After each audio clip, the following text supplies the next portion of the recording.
Good afternoon, everybody. It is Friday, August 15th, 2025. This is a regular meeting of the Commissioners. We're live in the second floor Commissioners Room at City Hall. I'd like to call this meeting to order at exactly 2 o'clock p.m. Thank you for being here. Would you please rise and join me in the Pledge of Allegiance?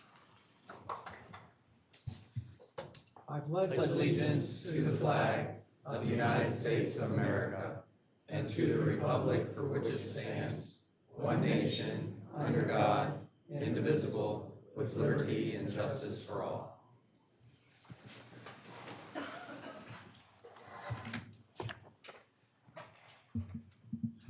Thank you, and my apologies, but would you rise again? I'd like to have a moment of silence for Diane Cooper, wife of former Mayor Samuel Cooper.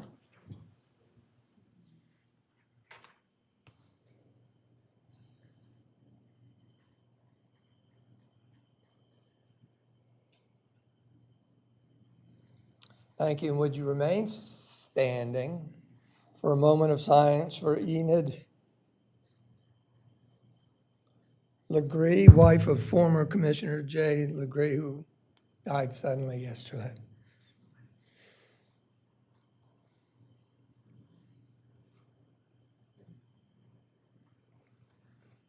Thank you. Now you may sit.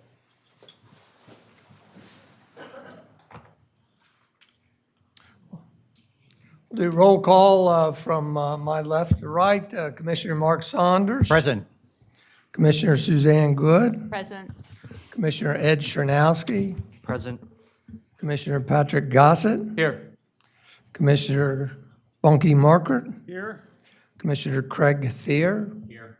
And Mayor Sam Mills. We have a full complement of the mayor and commissioners, so we're able to make a quorum and formally conduct business today. Thank you all for being here. Would also like to thank everybody that's watching virtually and thank everybody that's here in person. What a fantastic crowd we have today. There must be something important on the agenda. With that, I want to thank those that are here in person. You know, there is an opportunity for public input. If you look at the bottom of the agenda, agendas are on a table immediately outside the two doors here. At the bottom of the agenda, it gives the guidelines for being able to give public input and comment during the meetings. With that, I also want to remind everybody that we have support documents. Support documents are documents, presentations, et cetera, that support the individual agenda topics. And that is when they are ready, far enough in advance of the agenda to put them in. Sometimes the presentations are inserted after the fact, but I think we have pretty much everything embedded in the agenda already.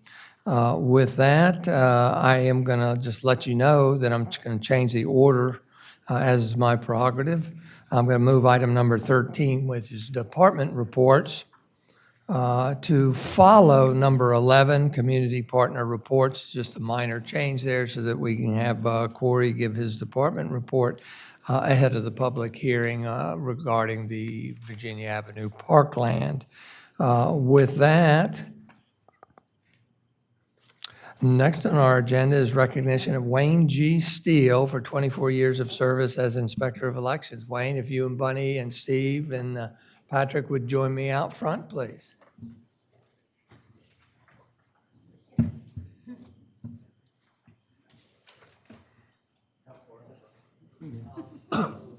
Keep going and I'll stop. Yeah.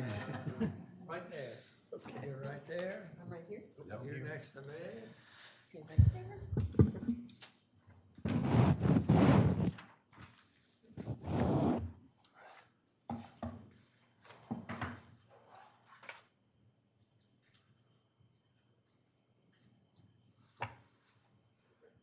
Am I to read this? Did we spell your name? No, I would give you a heads up for that, but I'd like to read it. This is an engraved glass plaque with the City of Rehoboth Beach seal on it. It says, from the mayor and commissioners and the Board of Elections of the City of Rehoboth Beach, Delaware, we present a grateful thank you to Wayne G. Steele for his loyal dedication to fairness and partiality to the election process as the Inspector of Elections. from 2001 to 2024. Thank you very much.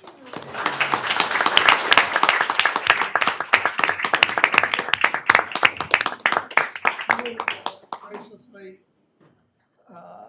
identify the lady on your left. This is my wife, Bunny, also known as Carol, but most people know her as Bunny Steele. And she served as an election judge for Several years. So it's in the family. And unfortunately, we couldn't recruit her to step up and take your place. But I'd also like, if you don't mind, while we're up here, Patrick, Commissioner Gossett wrote a very nice thank you to the election workers and to Wayne that was published in the Cape Gazette. Can you give a 1-minute synopsis? 30 seconds maybe, but just to say, you know, I've had the pleasure to work with Wayne for the past 20-some years, and he always carried out his duties respectfully, with a smile, with grace, with integrity. But it's not only Wayne, it is others, volunteers, city staff, that really make that day a productive and a very one that displays the democracy of our nation. It only happens one day a year, and it's extremely important. And to me, it's probably the most important day of any day of Election Day here in Rehoboth. And I appreciate all of the work that the volunteers and the staff members do to make it run smoothly. You walk in, check the boxes, you know, take your number. It's all of 30 seconds. But it takes weeks and weeks to preparation to make that happen. And the other individual that is responsible for that and has been doing an incredible job so many years is Donna Smith. Always that smiling face, and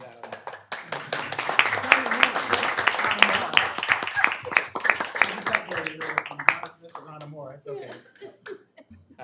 See you all paying attention, that's good.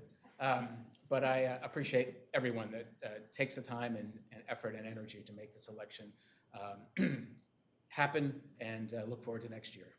And I'd like to identify in the black shirt, Mr. Stephen Simmons. He's been the chair of the Board of Elections for many, many years also. And he will attest to what Commissioner Gossett said, that it's more than one day, it's many, many, many hours. So congratulations to Wayne and Bunny, as well as Steve.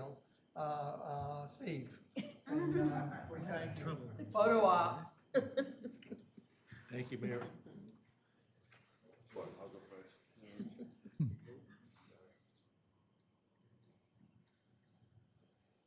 Thank you.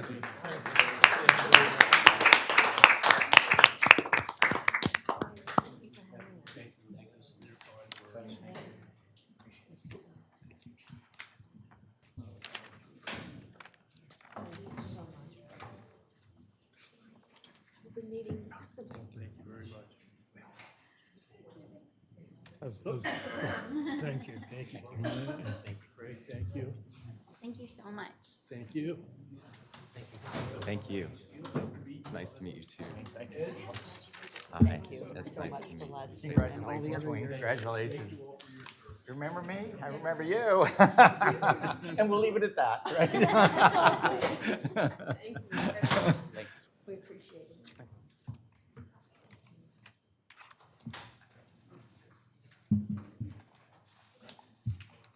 As we resume, I want to do my typical reminder to the Board of Commissioners up here. In order to speak, please alert the chair and be acknowledged and given the floor before we start talking on topic, please.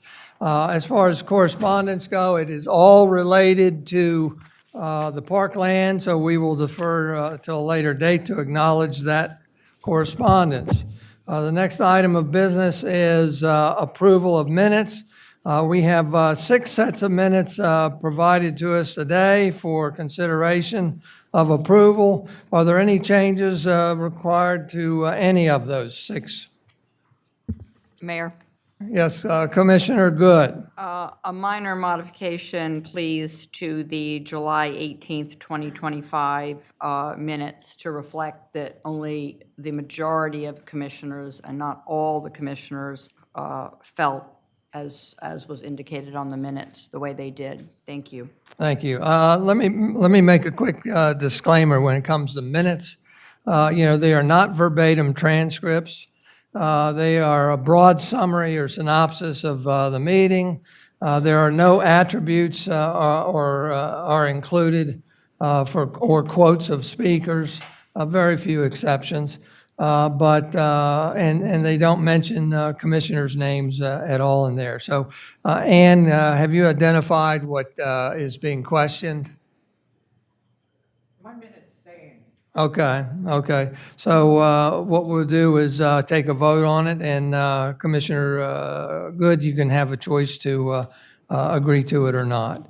With that, since there are no other changes noted, could I have a motion to approve those 6 sets of minutes, please? Motion to approve the minutes. Second. We have a motion by Commissioner Ed Stradowski and a second by Commissioner Patrick Gossett to adopt or approve the 6 sets of minutes before us listed in the agenda. Is there any further discussion? If not, all those in favor signify by saying aye. Aye. Aye. Those opposed? Nay. So there's 1 nay by Commissioner Good and 6 yeses by the other commissioners present. Thank you very much. With that, we move on to the city manager's report. Thank you, Mr. Mayor and Commissioners. First, I'd like to start off with an update on the canal. There were a few trees that actually fell into the canal on the north side of the bridge, so the Army Corps of Engineers is aware of that and are contracting for their removal. Measurements from the July 31st survey for the canal dock retaining wall are cautiously encouraging. The movement was minimal, with horizontal direction shifting back towards the baseline of the wall. The intent is to monitor one more time at the end of August and then decide about lowering frequency of the surveying. If the results are similar in August compared to July, that would be possible. Parking revenue update. In the month of July, the city earned just over $2.3 million in parking revenue, and that is a decrease from July 2024, where we saw almost $30,000 more. So it was close to last year, but a little down. Save the date. Next year's Independence Day fireworks will light up the sky on Sunday, July 5th, 2026. And street aid, this month, the city paid $11,823.85 in street aid expenditures to Delmarva Power.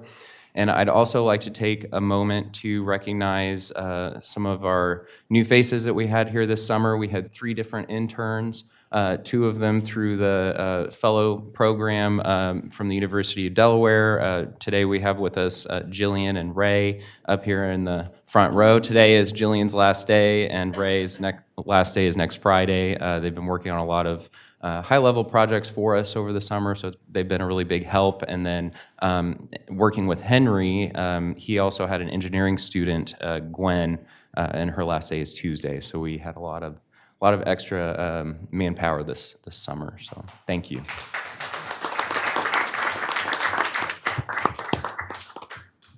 And I'm here for any questions you may have. Any questions of the city manager? Thank you very much. With that, we'll go on to the city solicitor's report. Lisa? No report, Mayor. No report today. With that, the next thing on the agenda are board and commission reports, committee reports, community partner reports. If you notice on the screen, they're in blue. They're embedded in the agenda. You can access that online. Click on the links and you will be taken to those reports. We embed them to save time in our meetings and make them accessible to everyone if they're provided to us a sufficient time ahead of time. I would like to thank specifically for item number 11, Community Partner Reports, the Chamber of Commerce, who is a regular contributor, Main Street Report. They are also a regular contributor, and the Public Library Report. They all take time, commitment to put those together, and I want to let you know that we appreciate that, Carol, and anybody else that's here from those groups. With that,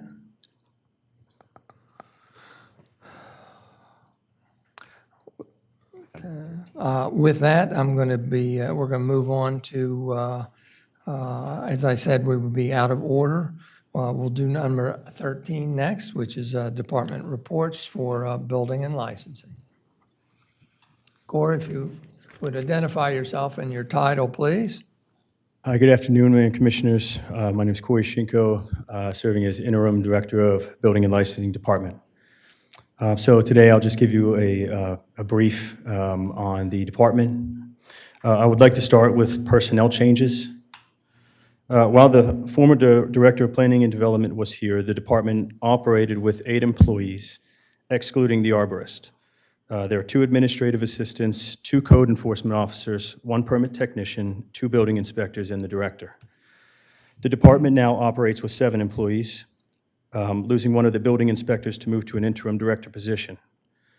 To address the loss of 1 employee and maintain functionality of the department, the interim director assumed responsibilities of the former director, as well as all boards and commissions' responsibilities of the building inspector previously assigned to those roles, while assisting with inspections and reviewing permits. In order to address the deficiency of losing 1 building inspector to the interim director position, a new position was created, and building inspector positions were renamed to Building Inspector 1 and Building Inspector 2. BI1 is a hybrid role that floats between code enforcement and residential building inspector duties. With the reduction in responsibilities to the boards and commissions, BI2 is able to focus more on commercial permitting and inspections and assisting with residential as needed. While there has been a bit of delay in getting large-scale residential permits processed as of recently, this was simply the product of the personnel changes and the recent basement ordinance coinciding at around the same time. We are already seeing permits being processed more quickly, and this trend will continue and improve as time goes on. Job descriptions have also been modified slightly to address these changes, and additional certifications have been included to incentivize continuing education and overall skill in the department. I'd like to move on to a couple initiatives that we're doing now as well. Commissioner Thayer? Delay in residential, delay in residential permits. I've heard from a few developers the same, right? There are delays, they're concerned about the delays. As you know, they like to have their permits in place by the 15th of September, so they can have this 8-month window to get new construction done in time for rental season next year.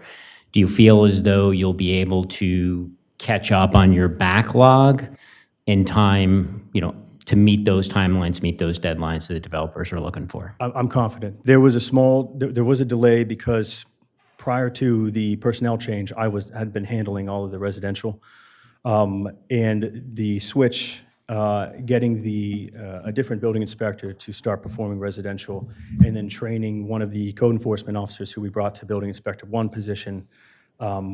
When that coincided with the deadline that was given with the ordinance for the basement changes of May 15th, it created this situation where we had a large volume of residential new home build permits all come in with a very short time period on top of the personnel changes and trying to train someone else that's new up.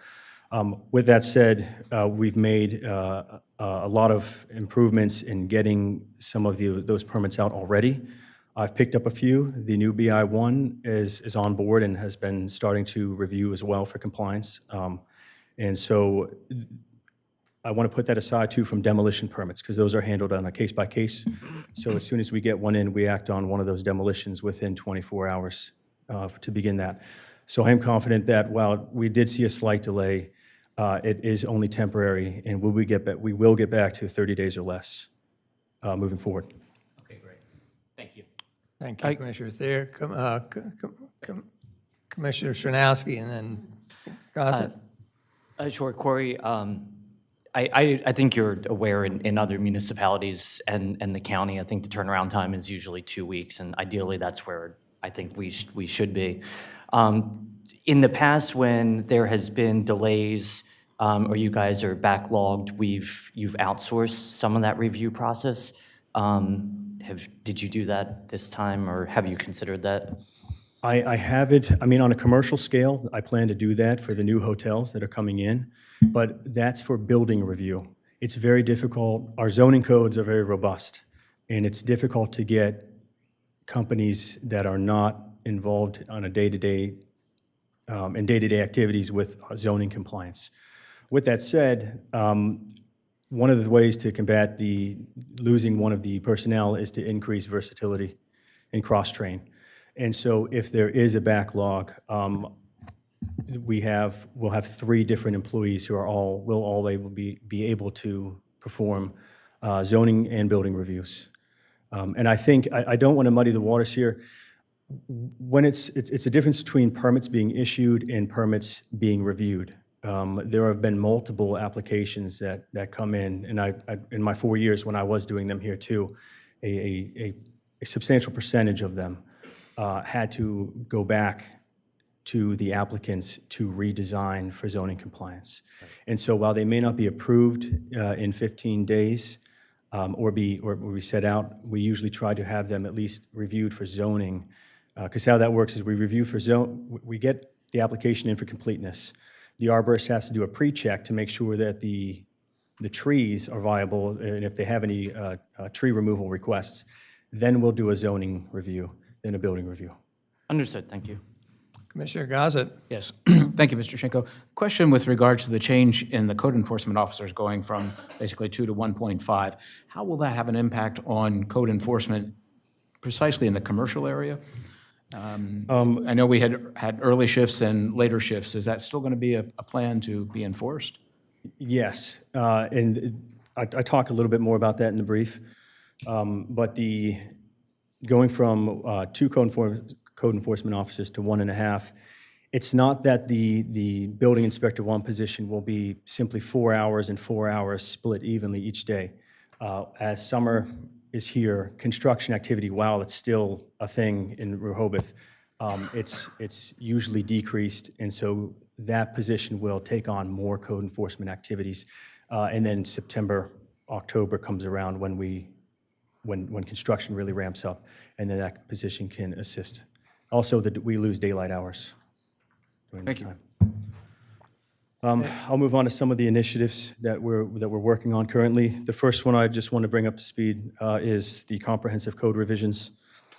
Amendments to City Code, Chapter 236. That's our chapter titled Subdivision of Land, also site plan review with the Planning Commission. They're ongoing. A presentation will be given at the Planning Commission's August 22nd meeting, that's next Friday, to review a complete reconfiguration of the chapter. Subdivision of land, site plan review, and a new rezoning requests portion will all be addressed in this chapter. A much more comprehensive presentation will be given to the Planning Commission in September. Additionally, we are in the process of seeking professional services that specialize in neighborhood and city revitalization. This is an effort to create a vision of revitalization of the city that reflects what the residents want. In turn, we will work to revise all applicable sections of code to turn that vision into design standards. SOPs or standard operating procedures, multiple forms, checklists, and internal processes have been and continue to be examined and modified to increase efficiency and consistency of department functions.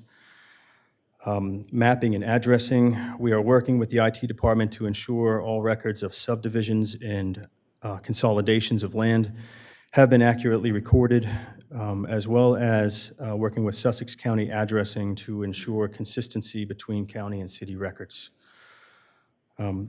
Enforcement, some of the initiatives that they've been working on as far as businesses go.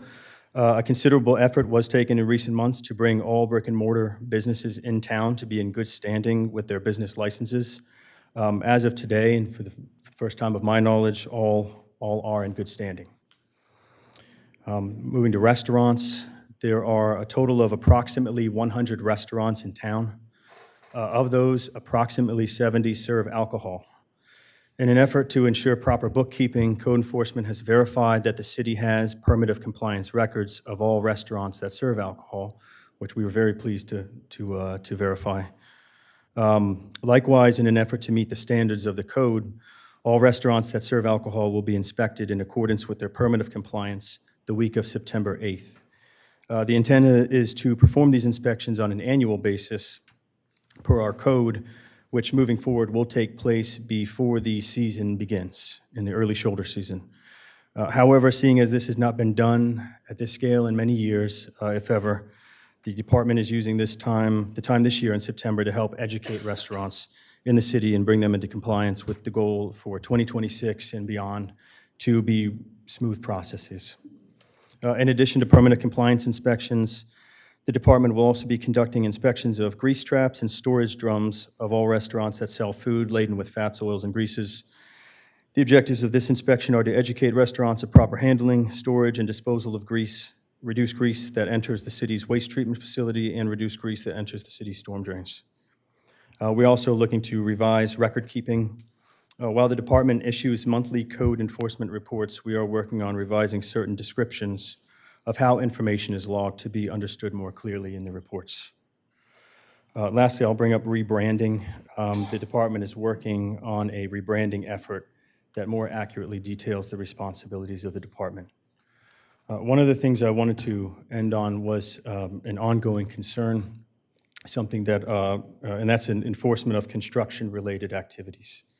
I felt I'd like to talk about that just for a moment. While code enforcement is out on the streets actively patrolling in the AM hours before City Hall opens, as well as after hours, they may not catch certain issues that the department, as the department only has one fully dedicated officer and one who floats between code enforcement and building inspector. This department understands that construction is loud and messy and can sometimes violate certain sections of code. I want to emphasize that we take every complaint seriously and do our best to handle complaints in a uniform way. If a call or email or citizen concern form comes in, the complaint is immediately directed to code enforcement. Whatever their current schedule is, they will respond as quickly as they are able to. If they are not able to respond, someone else in the department will.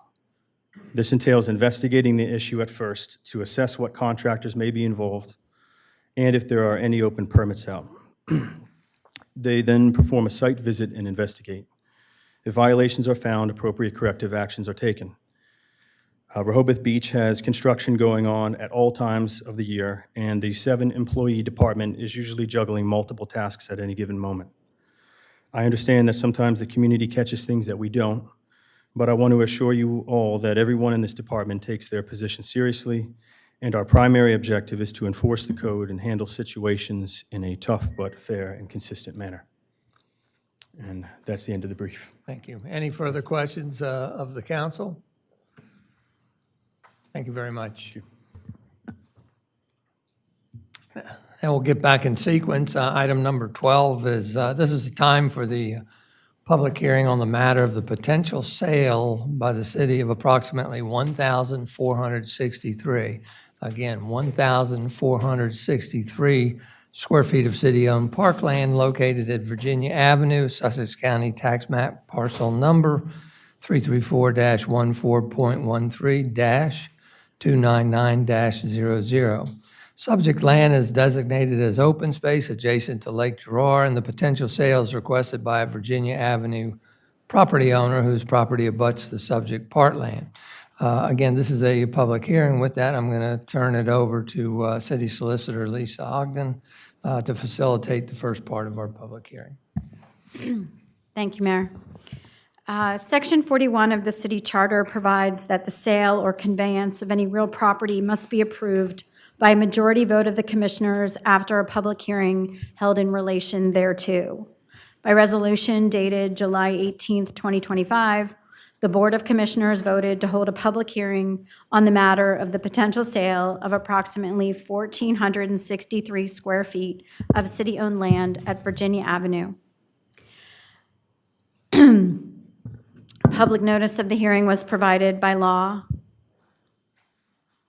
Anne, could you please provide the dates and times that the notice was placed appropriately? The notices were published in the Cape Gazette on July 25th and in Delaware State News on July 25th. And could you also explain where the documents were posted on the city website? There's in the document center under the resolution. It's an actual resolution that was adopted, and it's also posted on the posting board, our official posting site, downstairs right outside of the admin office. Thank you. Moving forward, we will hear from the applicant. Then commissioners will have an opportunity to ask questions. We will then hear from city manager and our city's arborists, and the commissioners will be able to ask questions. Thereafter, we'll move to public comment. Please proceed. Thank you, Madam Solicitor. Good afternoon, Mayor, Commissioners. My name is Veronica Faust, and I'm an attorney with Morris James. First of all, I'd like to apologize for my voice. I have managed to pick up a summer cold, and as we beach parents know, our children tend to return home far more frequently in the summer, and my 20-somethings managed to bring home their 20-something germs. So again, my apologies for my voice. I hope everyone can understand and hear me. I'm here today representing Waterside Properties, Inc., which is a Delaware corporation which currently owns the property located at First Street and Virginia Avenue and is known as Sussex County Tax Map 334, 14.13-298. I'm here with John Caden, who is a shareholder of Waterside and an owner of a home located on the Waterside property. His wife, Amy, is also in the audience with us today.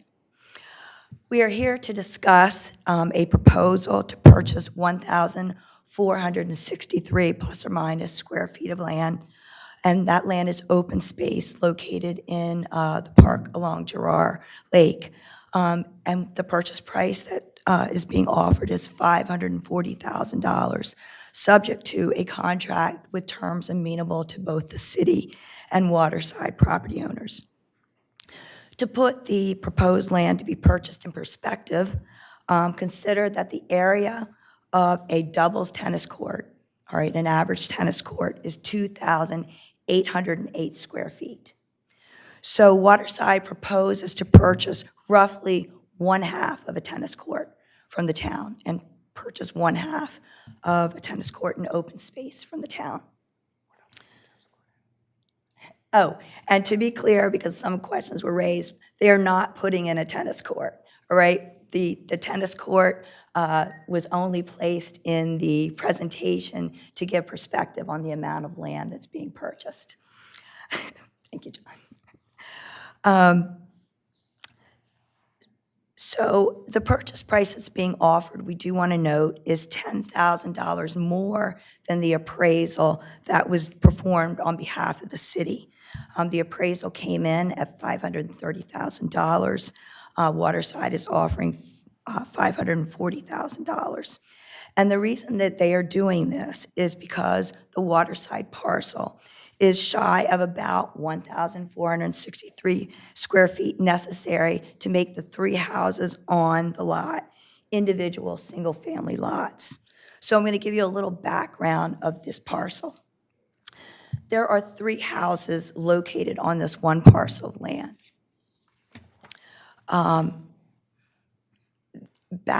And those houses have been there for eons and well before 1973. So back in 1980 to 81, I don't know if any of the commissioners remember Barbara Leary, but she was a local solicitor. And Barbara assisted the then current owner in forming a corporation called Waterside Properties, Inc.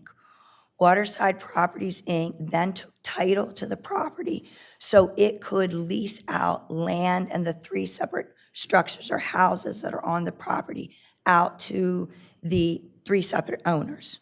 So since that time, 3 separate owners have owned the 3 different structures on that property and pursuant to a lease arrangement. All 3 owners that own the homes are also shareholders in Waterside Properties, Inc. So through the years, the way the property has changed hands on these lots is the owners would get a leasehold interest in the land, and they would also get shares in Waterside Properties. Under the current zoning requirements, the property is zoned R2 and is legal non-conforming for the 3 structures. So now getting into the open space that we want to purchase. The Rehoboth Code defines open space in part as land to be enjoyed by the public for rest and recreation. The land Waterside proposes to purchase is not for rest or recreation. In fact, the area is an overgrown, inaccessible slope of land that is neither aesthetically pleasing or functional for open space purposes. And in the entire time that my clients have owned the property, they really haven't seen anybody use that slope or do anything with it. Nobody's fishing, using it to fish. Nobody's using it to hike. Nobody's walking on it. So we want to be very clear that the land is not being used. Excuse me, I have a very sore throat. In any case, we also, in connection with this, the city arborist, Mike Lilly, came out and took a look at the slope and the property to be purchased. And I think it's fair to say that he basically found that except for a few trees that could be moved or relocated, and under the tree ordinance for mitigation purposes, the vast majority of the vegetation along the hillside is of no ecological or preservation value. Waterside agrees, and I'm sure most of the people here in the audience agree that, and the commission, that as a general rule, open space is to be preserved. And we're here to submit to you that all open space is not created equal. All right, and that the $500,000, Waterside is of the opinion that the $530,000 that could be generated by this sale vastly outweighs the loss of 1,463 square feet of inaccessible and unutilized land. Especially when you consider that the $540,000 could be put to good use to improve existing infrastructure for the city or other beautification initiatives or purchase of other parkland. So at this time, I'm going to have my tech support, Mr. Caden, bring up some pictures so we can just kind of give you some background and some overview of the land. So this is a picture of the two houses that are fronting on Virginia Avenue. Mr. Caden lives in Unit B, and Ms. Kempf owns Unit A. And they are south-facing. The houses are south-facing on Virginia Avenue. This is an aerial view, and you can see that the land that we propose to purchase is on the left of the kayak, sitting there. Go to the next slide. This is a survey that Waterside had done, basically to outline how the property would look if this land is purchased. So what was shaded in blue is the existing boundaries of the Waterside property. And then if we see in green now, we have the 1,463 square feet that Waterside proposes to acquire from the town. So, keep going. We wanted to give you some more visuals. This visual right here, this is from a geological survey map from the Geological Survey Society or Commission. And we have overlaid, and I wish it was a little bit clearer, but we've overlaid the survey showing what we intend to purchase on the aerial. So John's going to highlight the area. That's the area that we intend to purchase. And we've overlaid it with the tennis court so that you can see that that area is, again, a little bit larger than half a tennis court. And there's the tennis court again on the area. Now, we'd like to note that can you go back? Much of what you're seeing in green is not flat land. The bulk of it is slope land that's covered in unsightly vegetation. There's only a portion of it that is actually you can walk on safely. So John's next going to show us some slides that kind of demonstrates the slope. This is the slope from the park side of the house. And then John, can you show us the other slides? That's from the aerial view if you're looking at it from the park side. And here's another view if you're looking at it from the park side. So you can see very little of that land is actually flat land that can be walked upon or used. These next few slides are going to demonstrate the slope of the land. And we have a model who is one of John's friends that's kind of walked down the slope to show you the incline of the slope. You can see he's inclining. You can see his head's now below the retaining wall. So it's a very substantial slope.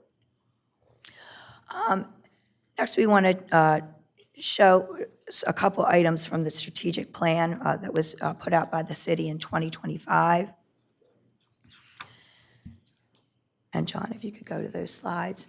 So a couple of the strategies that the town is seeking to achieve in its strategic plan is to seek or relocate overhead utilities underground whenever feasible, to prepare a citywide stormwater management plan, to incorporate beautification initiatives into the city's yearly budget, and to support ongoing maintenance of city assets to maximize the lifespan and longevity of those assets. So John, can you go back to the initial slide of the house from the front street view?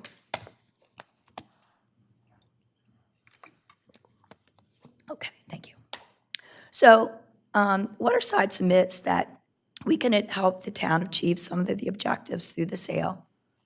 If Waterside is permitted to purchase this land and they can do some changes to Unit B, the first thing that would happen is that pole that's there would get relocated and the utilities could be placed underground.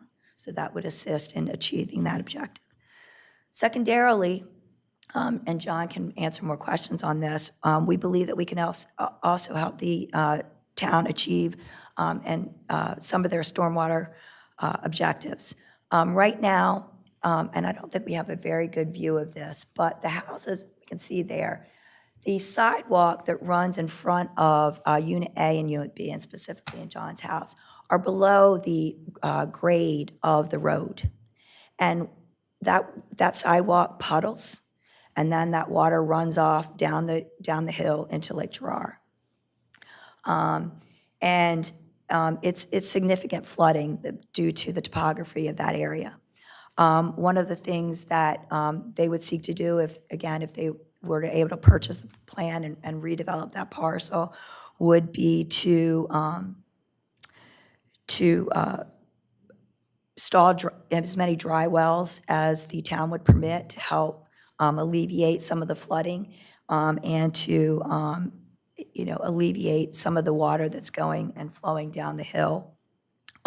We should note, and Mr. Caden can testify to this, that when there is a significant rain, the rain not only puddles in the sidewalk area, but it also puddles in the area that we propose to buy, in that it runs down the hill and puddles at the bottom of that hill. In addition, the Waterside Properties is proposing to pay $540,000 for essentially half a tennis court. And again, that is based on an appraised value, $10,000 over appraised value that was an appraisal that was done for the city. We submit that $540,000 could go a long way to improving existing city assets. And further, it could go a long way to purchasing additional parkland or beautification of existing parkland. And in short, I guess what we are asking the town to consider is to sell Waterside for $540,000 open space that's really not utilized by the residents of the town. We think that in doing so, the town can be in line with its objectives under its strategic plan. John, this time I'd like to introduce John Caden. Thank you, Mayor, Commissioners, citizens of the city. I'd like to thank you for your time and attention to this, and appreciate you hearing our situation and understanding why we're here presenting this to the city. Thank you. Thank you. Do any of the commissioners have any questions? Yes. I was under the understanding there was a third unit also. You haven't mentioned that. That third unit is in the rear, and that third, it's actually backs up to Lake Gerard. It's Unit C on this drawing. Is it an existing building, or is it something you're going to build It's an new? existing building. It's been there for a very long time.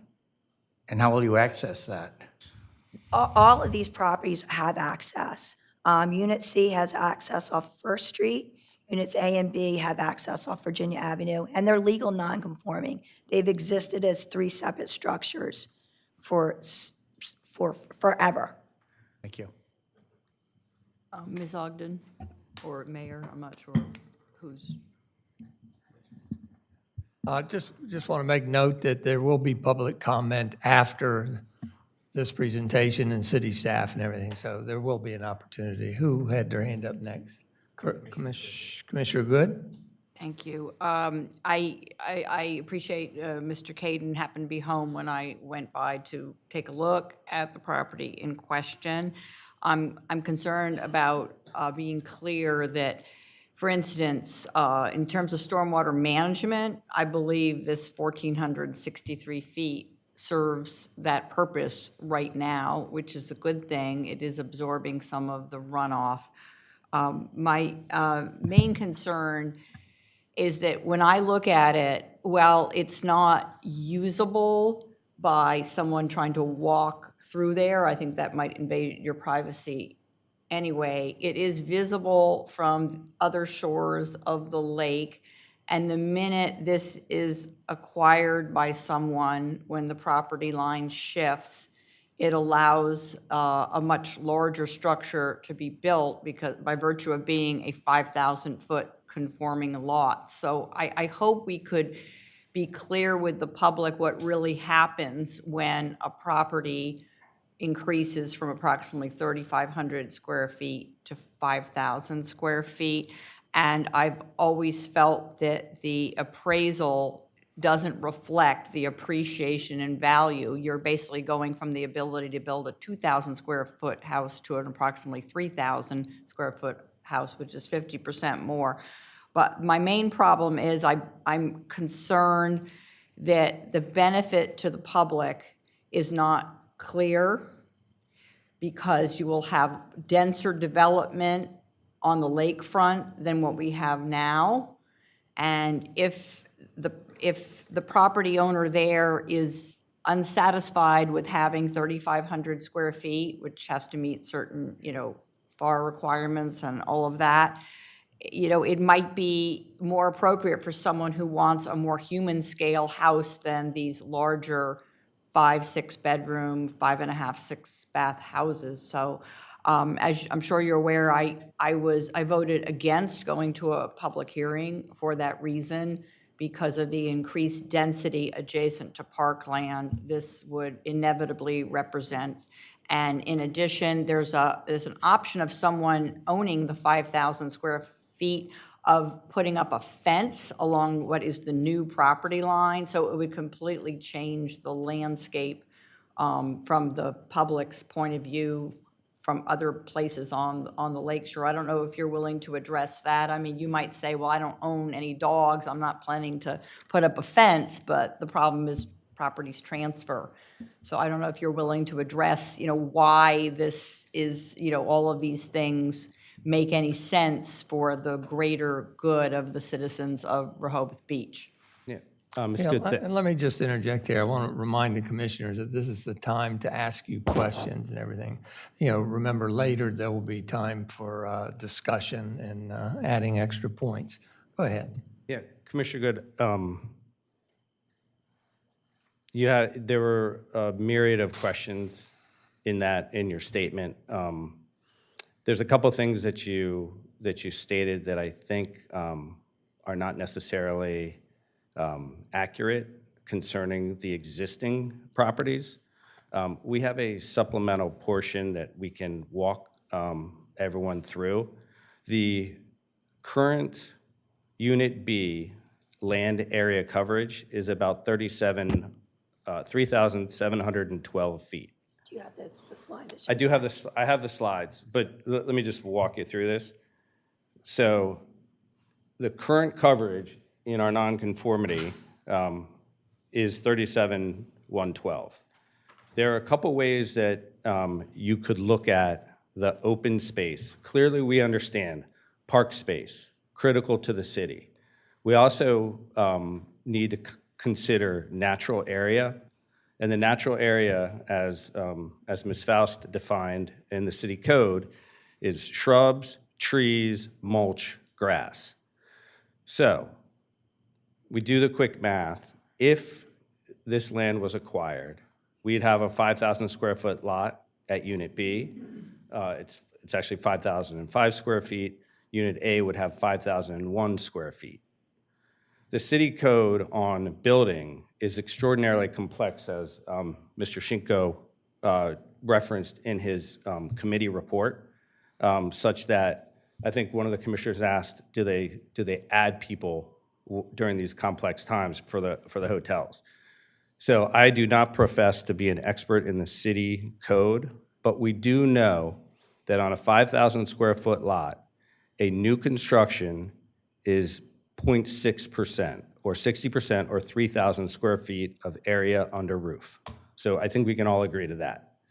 Based on the character of the slope of the hill, this would require us to have a basement. That knocks off 10%. So the largest structure that could ever be built on this land would be 2,500 square feet. We already occupy now 3,712 square feet. When we'll go to this and walk everyone through the math, but the math is, there's two ways to think about this. At the end of the day, if we're worried about green space and natural area, we understand the distinction, natural area versus open space. There's a net gain to the city in the green space, or in natural area, not open area. So for everyone, open area, or open space is the park. Natural area is trees, grasses, shrubs, right? So currently, it's probably best if I pull this up so we can walk through it now. And this isn't an exact science, okay? So, I mean, we haven't had a surveyor go down, drill down and do all the math. But this is John's rough calculations. And the square footage of the existing property, we actually took from the town records and for a building permit from Unit B. Do you have that on file, John? Which one? The sheet that shows the, from Kim's building permit. So we're not making these numbers up. We actually did this through a FOIA review of the town's records on this property. And so John can show that. Again, I'm so sorry about my voice.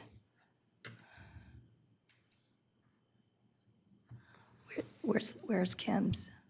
Right here. Yeah. So this information we took from the city file, okay, and it shows the existing square footage of Unit A, all right, which is totaled 3,259. That's floor area coverage. So if we go back, what, back.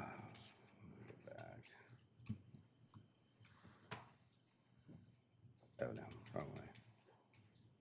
So what I was referring to, and I think what you mentioned, currently, so this is the current situation on the parcel that we're talking about, just Unit A and Unit B. There's open space, that's the acquired land, 1463.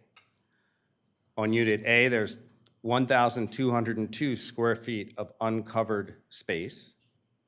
In Unit B, there's 866 square feet of uncovered land. The existing uncovered, the sum of those three is 35,312 square feet of uncovered land. We took some very, very conservative approaches to calculating what would happen if, and there's a big if Lot B were ever to be developed. So we get, you have a 2,500 square foot house, you've got things that don't count against the FAR. Again, this is extraordinarily technical, it's zoning, it's the zoning code. Anything that we do would be in compliance with the zoning code. we could, basically, on the land, you have 2,500 square feet plus 250 square feet of an uncovered front porch, not counting against you. You have driveway space of 362 square feet. So when you do the math, what would be left if we developed Lot B would be 1,855 square feet of uncovered land. So the math on that is 2,500 plus 250 plus 400 minus 4,000 gets you to 1,855. When we go from there, we look at the existing open space on the adjacent lot is 1,202 square feet, plus the 540 square feet that was acquired and transferred to them, which yields a net gain of 66 square feet of uncovered space. So that's the math of 3,531 minus 3,597. So again, anything that we do will be in compliance with the city zoning ordinances, the stormwater mitigation plan that we could help contribute to. So I want to be crystal clear about that. And Commissioner Good, I think your math was a little bit wasn't necessarily reflecting what I've just recovered, what I've just reviewed. Well, just one clarification then, because the newly acquired 1,463 feet you hope to, to close on here would essentially serve as the setback for this, well, you're saying now 2,500 square foot home, but I think potentially it could be bigger. How could it be bigger? The zoning code. Well, 10%, that takes you down to 2,700 square feet, but call it 2,500 square feet. My concern is I have been told that those trees, because their roots would then be too close to the foundation of the property, you or someone who purchases that parcel builds there, they would, be collateral damage. And I think a lot of people are concerned that mature trees are hard to replicate, even though we have this tree mitigation plan, they often don't survive that well. So if you could, I appreciate, you have probably sentimental attachment to this particular parcel, but I just wish that we would look at the land in question as doing stormwater mitigation because it has at least 3 decent-sized trees and other positive aspects of it. As you know, I looked at it.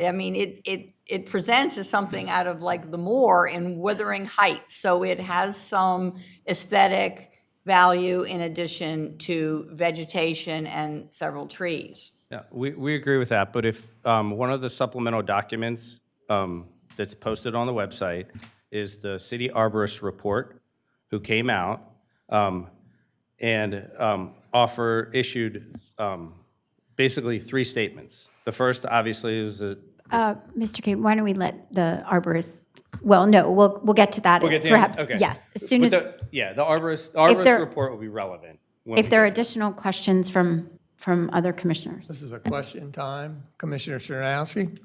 Thank you, Mayor.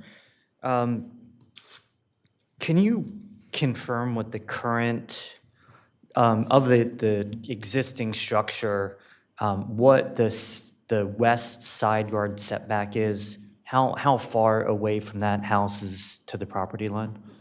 I think I need to go back to the other, actually, this would probably help us. I didn't see that measurement on any of the. Let's go to this. So can you help me with your question, because I'm not sure which house you're referring to?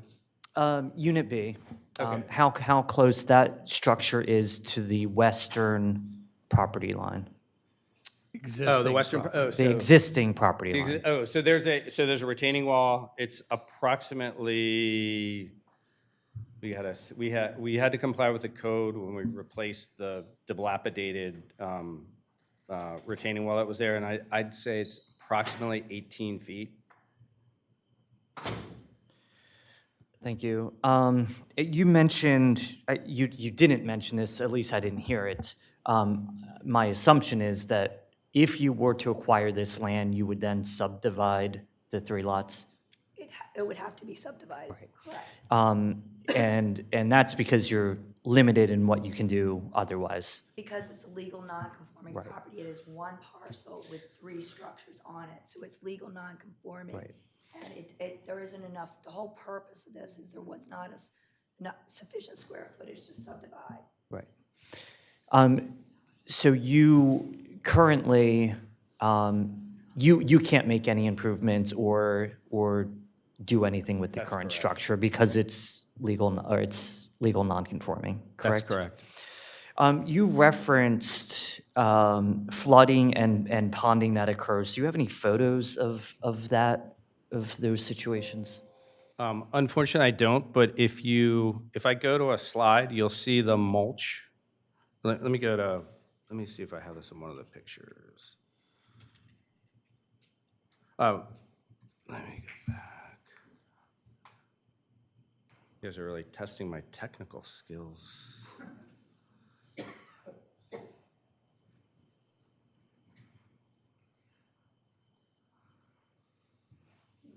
So if you look at this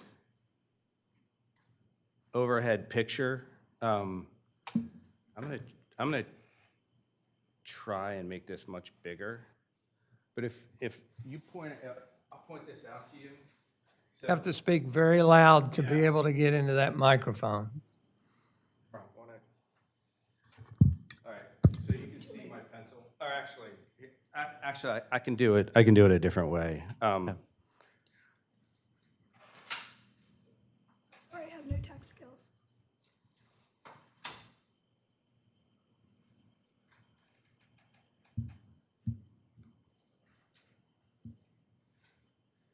So I added that line that's the inside of the sidewalk. If you could see, can you see the line? Yep. Okay. If you notice right there, that triangle is when it floods, it takes the mulch and floods it onto the sidewalk. So there's some evidence of the flooding that we were making reference to. And what specifically would you do to mitigate that flooding? And I think you suggested that it would prevent water from then flowing into the lake. Yeah, so the city, the city code, as far as I understand, allows for dry wells to be put onto land. And so dry wells essentially capture stormwater and then let the water percolate through the soil. So were we to do anything that we do of Ken will be in compliance with the code, but we would build as many dry wells as conceivably possible to absorb that flow. Because when you look at our land, we are the lowest point for all the water that flows off of, we are one of the lowest points for the water flowing off of Olive Avenue and the higher part of the park. Understood. Last question I have. You mentioned undergrounding those utilities, and how is that happening, and who's paying for it? Oh, so that would be at our expense. If there was a development, that pole would go away, because if you look at the pole, the only thing that's supplying is electricity to Unit B, our house. So were we to develop and build, again, that's a big if, because we're talking about a lot of money to purchase this property. If we would then,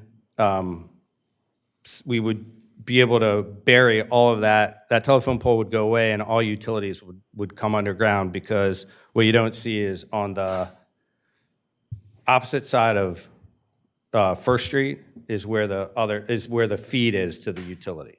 Okay. So we could drop it all. That would go away. And that's wishful thinking, or something you've confirmed with? We have a request into Delmarva Power on the cost associated with dropping all those utilities. But it is possible. It is possible, because the house across the street dropped their line. Excellent. Mayor, that's all the questions I have. Thank you. Just want to remind the commissioners that this is a question and answer time, and we do have other staff members giving a report, so there'll be additional time for questions. And then again, we'll get to the public. Well, I think Commissioner Markert? I just, you guys all set? So I already got, all right. Mayor, could I add something before we have another question? I just want to reiterate that this water issue causes flooding in his basement of the home. And one of the things that, this is legal non-conforming, so they can't knock down this house and rebuild because of the flooding in the basement. If they knock the house down and rectified the basement issue, they'd lose their non-conformity. And that's part of the problem, is that they're getting water in their basement, but they can't replace or repair the basement. Yeah, and so we know, when we purchased this land, we understood the land situation. It's not like this came up yesterday. We've been in dialogue with the city for over 3 years, trying to figure out a resolution to this. And this is kind of our last. This is our Hail Mary, so to speak. Thank you. Commissioner Gossett, and then Yes, thank I'll you. get to you, Mark. Just to make it clear in my mind, if this were to take place, this land sale, what is your intention for utilization of this larger parcel? Well, so our personal, I guess, are you referring to what mine is or what the waterside properties? Both. Our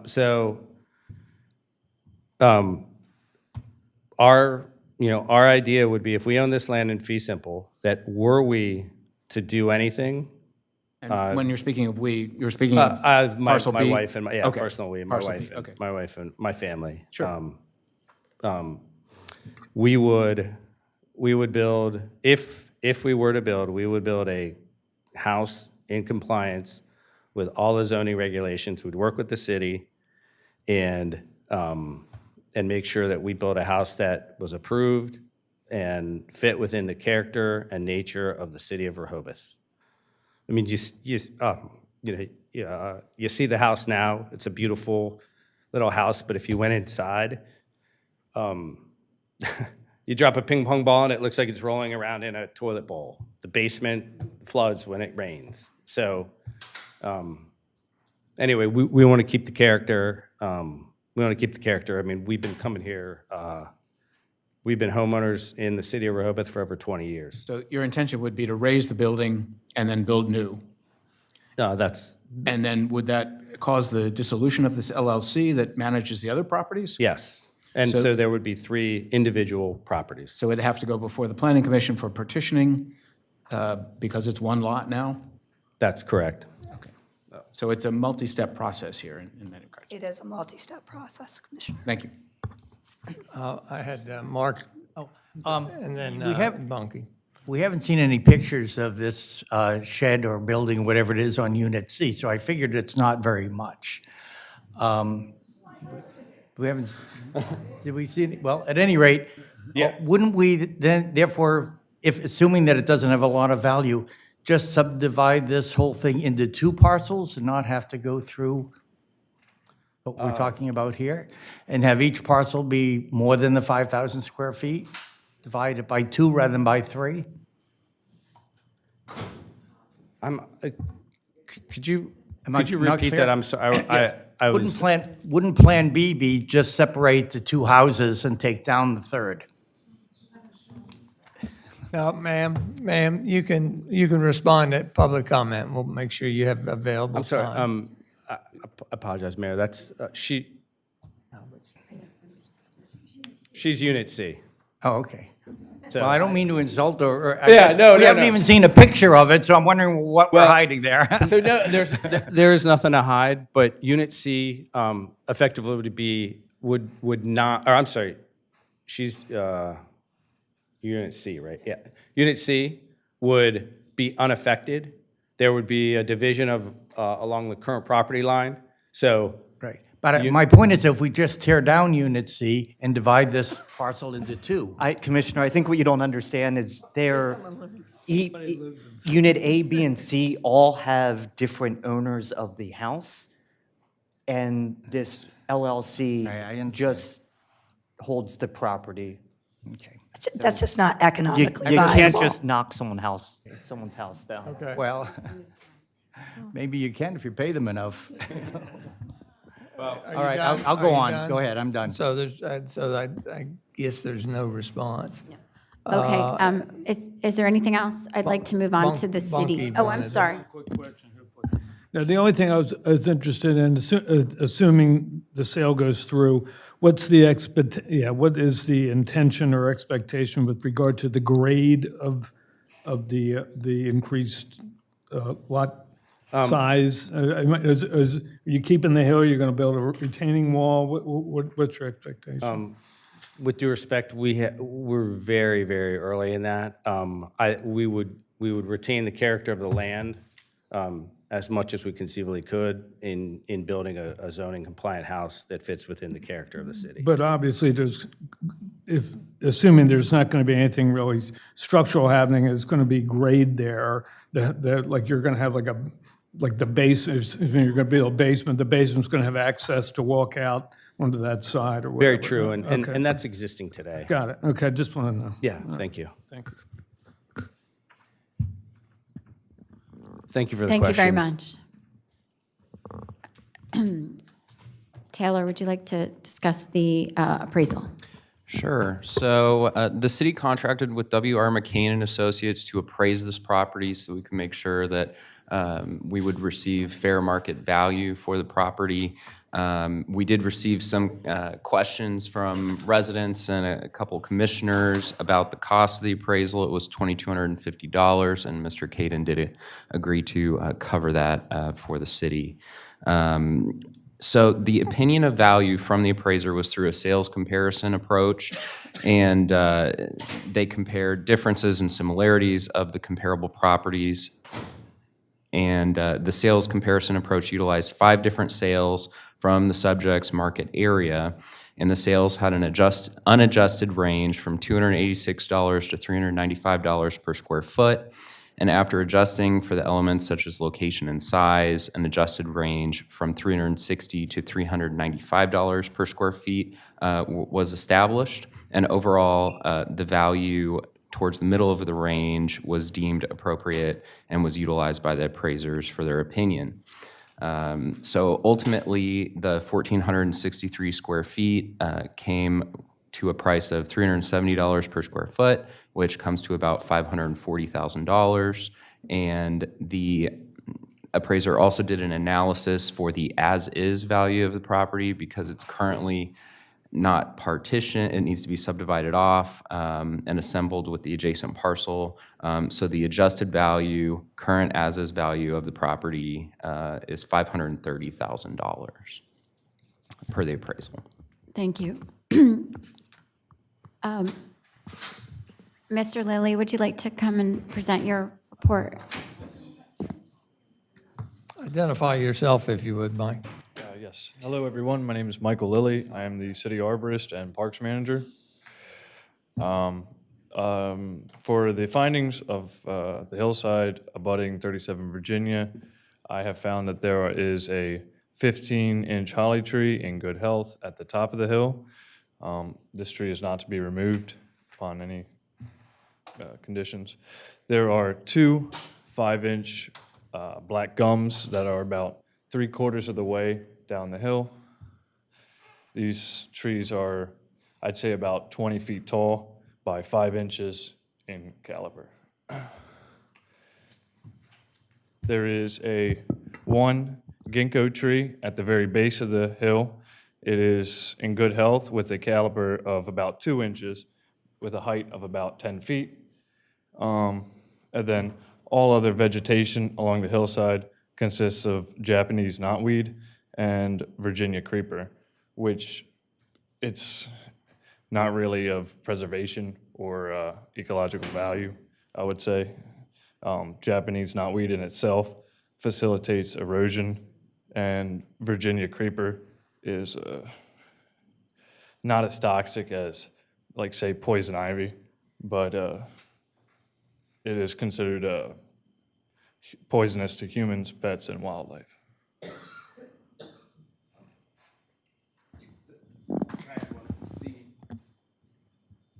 you, Mr. The holly tree in reference is outside of the boundary. I don't think I'm not sure if you. Yeah, it is. It's outside the boundary of the proposed parcel. Yes, Mr. Mayor, may I ask, Mr.? So could you clarify, is the holly tree in the public right-of-way, is that what you're saying?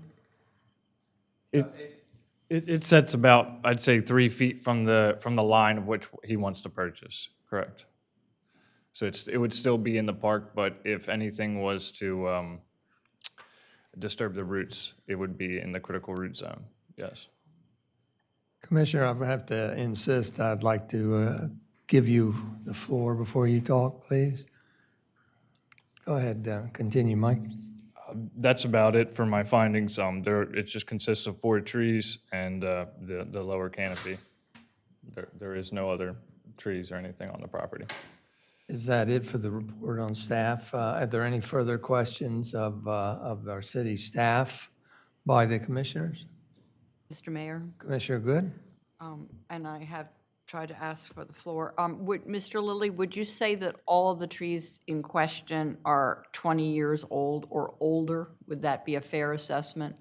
3 of the 4 are, excluding the ginkgo tree at the base. I would say that has been there for probably about 10 years. Thank you. Anybody else?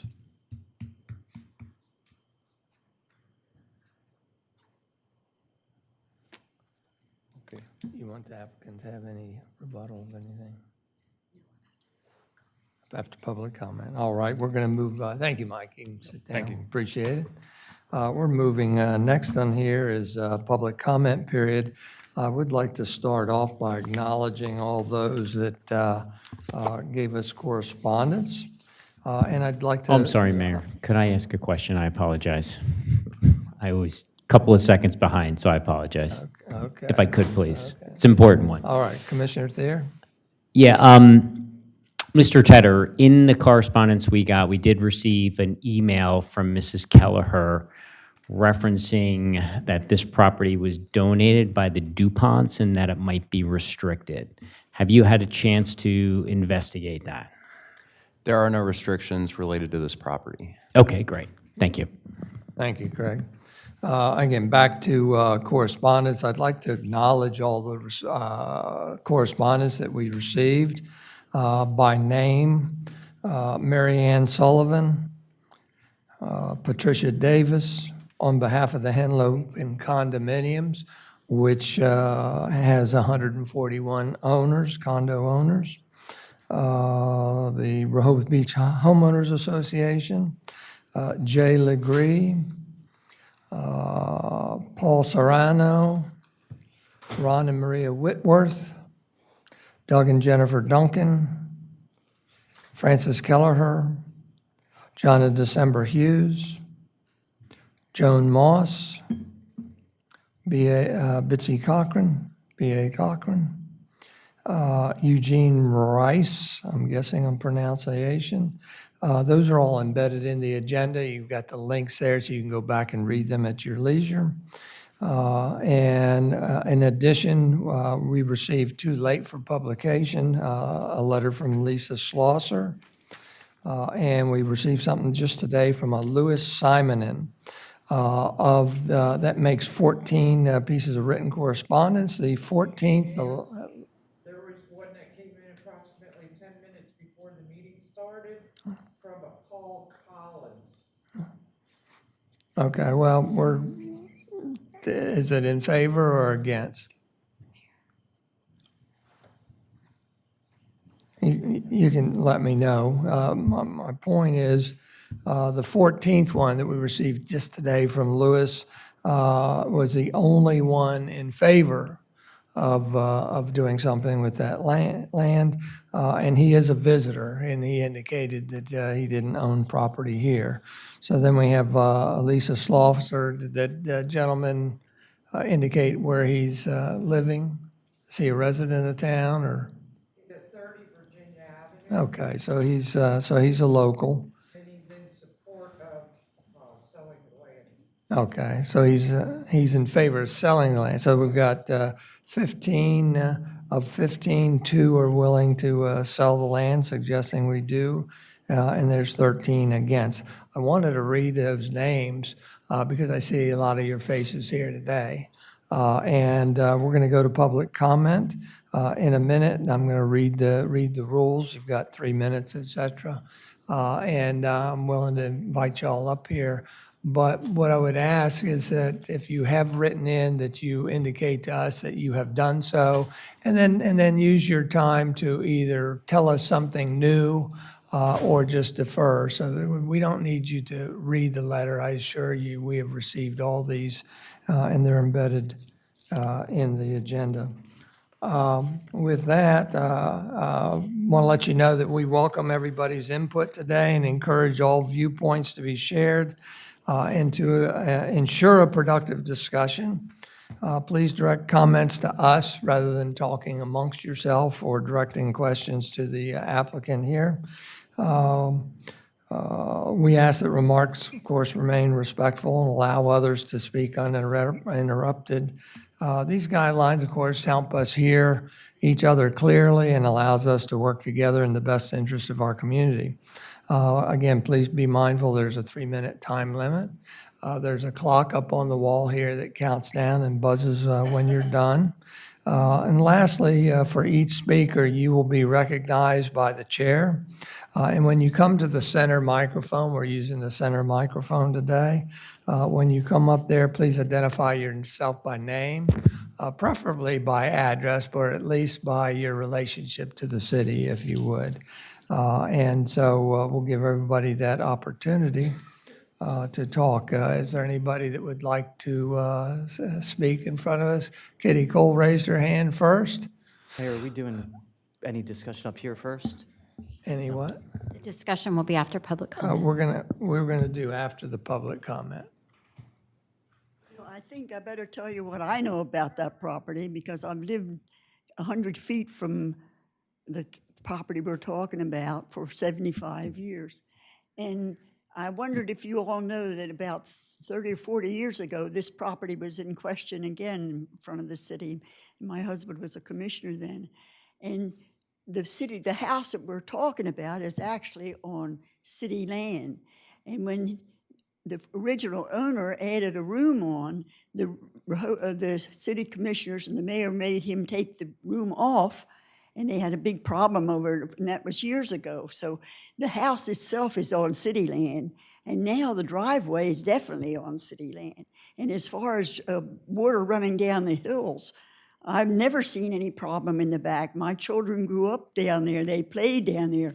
There's never been a problem that I know of, except when the original owner was left the property, the 3 properties, the one on the corner and the one we were talking about, and the house down by the lake. Well, he had a little shanty. His grandmother left him the property, and there was a shanty on the lake where the brick house is. And because of squatters' rights, I guess you've heard of that, he got the city to allow him to take that little outhouse off and put the big brick house there, because his grandmother had been there for so long that she got whatever the right was, to build. So in other words, the brick house, the house you're talking about, is all on city land to begin with. And as far as trees and water running down the hills, that's not true. I've lived there 75 years, and I know what's going on back there. So I thought I should tell you that. Thank you. The other thing is, I think a big problem like this in Rehoboth should be voted on by all the taxpayers, not just 7 or 8 people. I think we all should be able to vote on people that want to buy public land from Rehoboth. And I just hate to see that happen, because I've lived here longer than anybody. And I just hope that they don't allow something like this and stop selling city land. We need to keep it, pay our bills some other way, but don't sell the property. All right. Belongs Thank to you. Rehoboth. Thank you, Kitty. That's all I have. Betsy, and then Kitty's neighbor.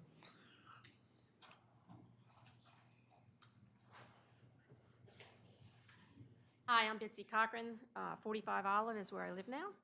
I've almost there with Kitty. I've been there 67 years, and I played there, and I've never noticed a runoff problem. Y'all got my letter. My most important point that I want to make in my letter to you all is you open this Pandora box by selling 1 inch of city parkland. You better be prepared for more people wanting to come buy our city parkland. Our parkland is the only valuable thing in this town right now, to me, that we need to keep every square inch of parkland for the people and for the town. We have enough building going on.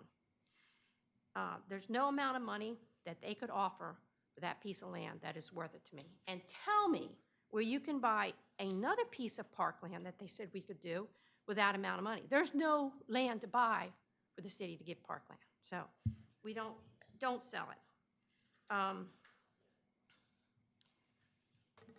If you have a problem with your basement and you have running water in your basement, there is a solution.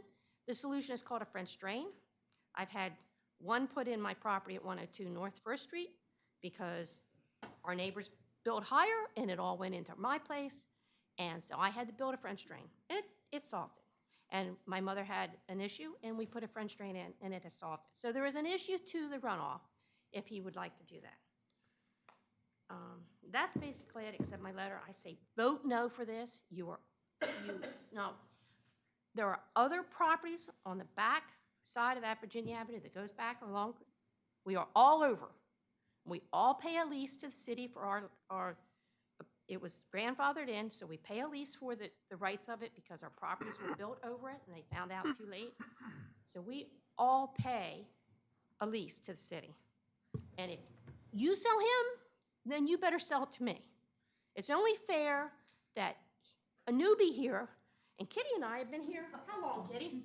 And we're being left out then and not buying city land. So I say no city land. So. Thank you, Betsy. Yes, ma'am. And Sherry, you'll be next. I'm Ann Lynham. I also live on the lake at 14 Lake Avenue. I would love to buy next to me, but if the city sells, as Betsy said, everybody would want to buy on the lake. You should not ever consider selling anything that people would be able to infringe on the lake, that we'd have houses all along there. And none of the public of Rehoboth would even see the lake. So I definitely don't think the city should ever consider selling town property. Thank you, Ann. Sherry? Hi, I'm Sherry Brown. I live on Dover Street. I love living in Rehoboth. We have a wonderful city here. We're very fortunate to live in this town. And one of the things that I love about Rehoboth is that we have a lot of green space. Well, maybe not a lot, but we have these beautiful little treasures of green space that we can go and we can see. I walk my dog along that lake right behind those houses. I look up that hill and I see that space and it's beautiful to me. Whether I can walk there or whether I know that there's birds and bunnies up there and butterflies and insects and that there's grass and trees and bushes and all those things, the flowers, that's a beautiful thing that we should protect. And I didn't know that it was for sale. And I really don't think it should be. That's owned by all of us. It's public space, and it belongs to all of us. It belongs to the environment, to the wildlife, to all these people here. It's ours, and it shouldn't be for sale. That's just not right. Thank you. Thank you, Sherry.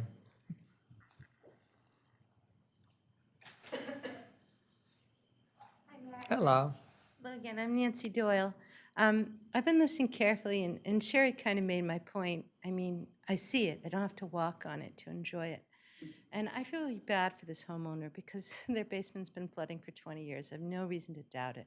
This is a very strong presentation for why you should sell public land if you ever should. But I just commend to you the virtue of the Rehoboth Beach Homeowners Association letter. It really says it all. You know, you could say we'd be creating a precedent. No, it's just this one special case. We wouldn't just, you'd be flooded. I think we should stand firm. Everyone should know we're never selling the public land because they did a great presentation. They have great equities, but we should have an ironclad rule. So I like that Rehoboth Beach Homeowners Association letter. Thank you, Nancy. You, and then December. And then Francis, 1, 2, 3. Yes, ma'am. Yes, I'm Mary Ann Fry, and I'm at 205 Munson. I would vote for selling it because I see a homeowner that has a lot of the same issues that I've had the 25 years I've lived, or we've had our property in Rehoboth, which is the water maintenance, the water management issues. We have put in French drains, we have, we've done all sorts of things, but it's overwhelming the amount of water that we get in a heavy rainstorm on Munson from Philadelphia. And so I'm very sympathetic with the issues that, as far as water maintenance and management, that the Cadens have. And again, this, we're helping a homeowner with, get a solution to his problems. So I keep hoping Rehoboth is going to do something about the storm sewers and that my problem will be solved. But it hasn't happened in 25 years, it hasn't happened. So help me understand, if maybe I missed, are you in favor of the sale? Yes, I'm in favor Okay. of helping, yes, selling. It's a homeowner that is trying to correct some issues on his property. Thank you. Thank you, Mary Ann. December, and then Francis, and then number.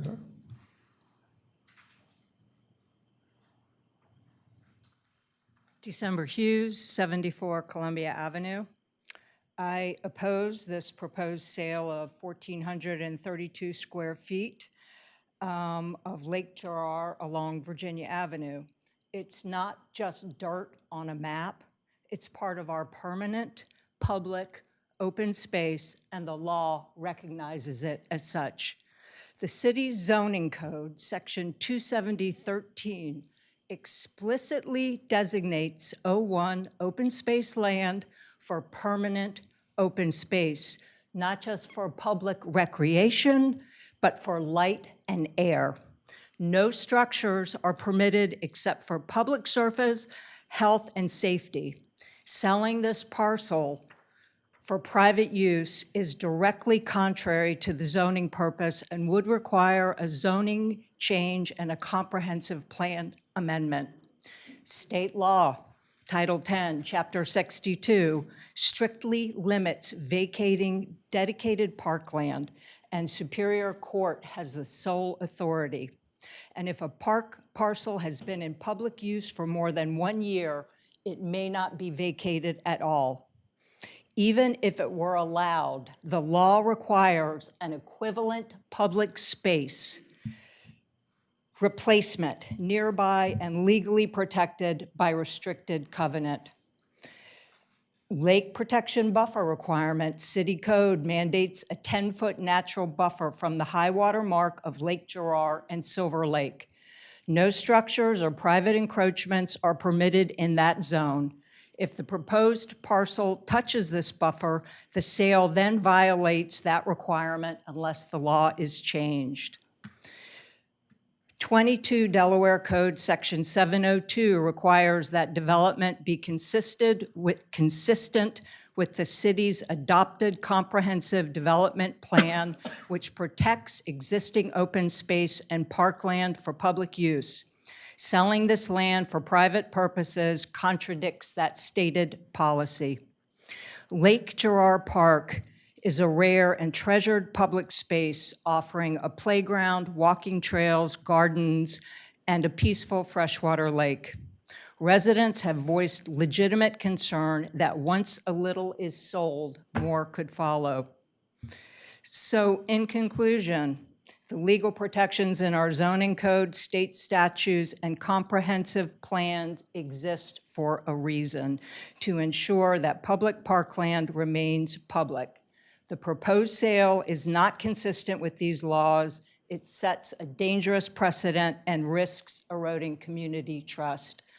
And in finishing, I would like to say very quickly my husband's words. John Hughes, who was a city commissioner, who was a mayor, who was a division director for DENREC, and ended his career as the secretary of DENREC. He said, the city should be acquiring open space and not selling it. Thank you. Thank you, December. Francis?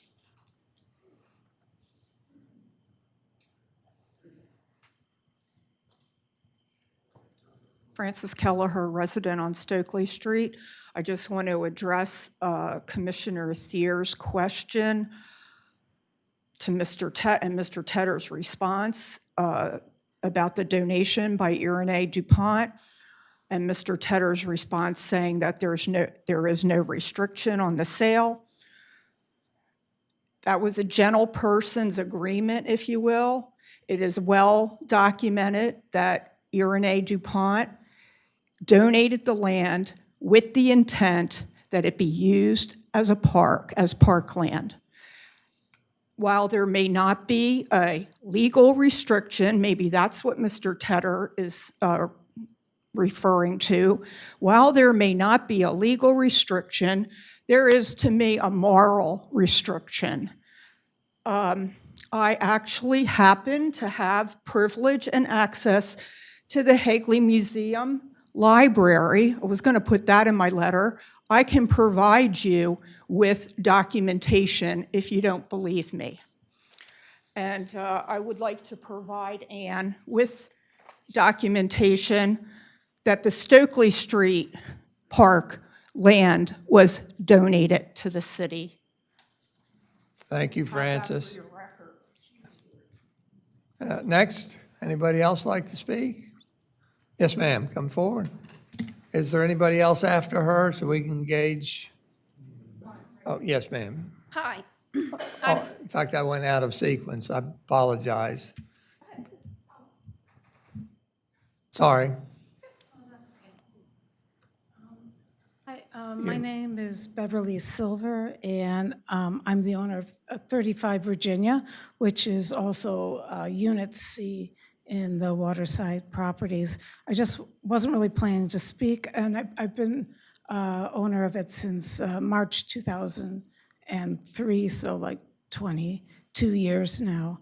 I just wanted to say a couple things. One is that when I bought it, you know, we were, even the home, the evaluation said it was the equivalent of fee simple property.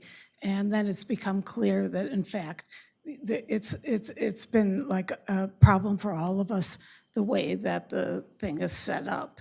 And we've been trying now for decades to figure out a different way to set this up. But I just wanted to say, on the one hand, it's a misnomer in some sense to think of it as a corporation, because there are 3 houses on the property and we're all individual homeowners, and we all, you know, it's owner-occupied individual homes. The only other thing that, because I know the time is short, but the thing of the right-of-way came up. So at one point, the land, this parcel, went all the way down to the lake. And at one point, the city took a right-of-way strip. So there's a right-of-way where people can walk, you know, from the top of the park all the way down to First Street, right along the lake. So it's not that, you know, that it's closed off from public property. And it used to be something that was part of the parcel that was, you know, given up for, you know, public use. So I just wanted to point that out. And I understand, I would probably be very concerned, you know, myself. I'm hoping this is not a serious precedent, because it seems to me there's just a very weird thing about this property. I don't know if people knew Barbara Clark. She was the original owner, and she just set it up in this very thing that even if you talk to people in the city office, like everyone's always confused about which parcel is which, and we're just hoping this can regularize things so it's just normal. Okay, thank you. Thank you very much.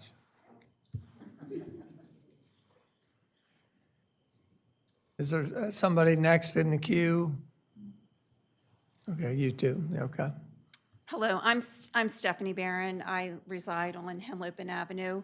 I want to say that I have read all of the letters that were submitted in advance, And I would urge each of you, if you have not already, not just to consider the quantity of letters against this proposal, but the quality of the arguments that have been made against this. And then I also want to say, on a personal note, coming here today, I was really surprised to hear from the attorney say that this parcel of land was not aesthetically pleasing or used. And beauty is in the eye of the beholder. It's aesthetically pleasing to me as a walker and a cyclist that goes by Lake Girard many, many times each week. And open space is open space. Because my feet have never touched that parcel of land doesn't mean that I have not used that in my heart by enjoying the open space. Thank you. Thank you, Stephanie. Yes, sir, and then young lady next to you. Good afternoon. My name is John Starr. I live at the Henlopen on the east end of Lake Girard.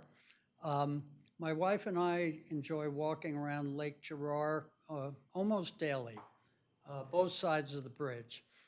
And the parcel we've heard described as the parcel at issue here as really not of much aesthetic value, just a bunch of shrubs. And I don't agree with that. I wouldn't want a picnic in the place, but when I walk by it going in from First Street on the end of Virginia, I can see the lake up there through that space. And if this is approved, we won't be able to see that anymore. Only one person or one family will have that view. It'll be the new property owner. Same from the other side. When you're walking down at the lake and you're looking up, you see open space up there. Now you're going to see a structure or a wall of some kind. So there will be a diminishment. The value of that property is not just the shrubs that are on it, but what's around it. The other thing I'd like to ask is, maybe I missed it, but I haven't heard any specificity about what the builder intends to put in there. Again, maybe I missed it, but I'd like to know more about that.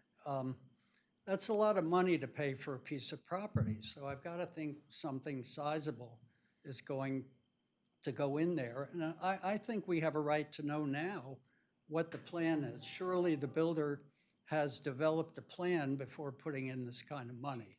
So I don't know if there's some way for us and the council to get a look at what the specific plans are for this. So the final thing I'd like to make is I hope this won't be a foot in the door type of situation. There's a lot of open land along Lake Girard. Is this the first step in future sales down the road? So anyway, thank you for your time, and I've really enjoyed the presentations of everybody here. It's been a good education for me. So. Thank you, John. Bitsy's neighbor, come ahead.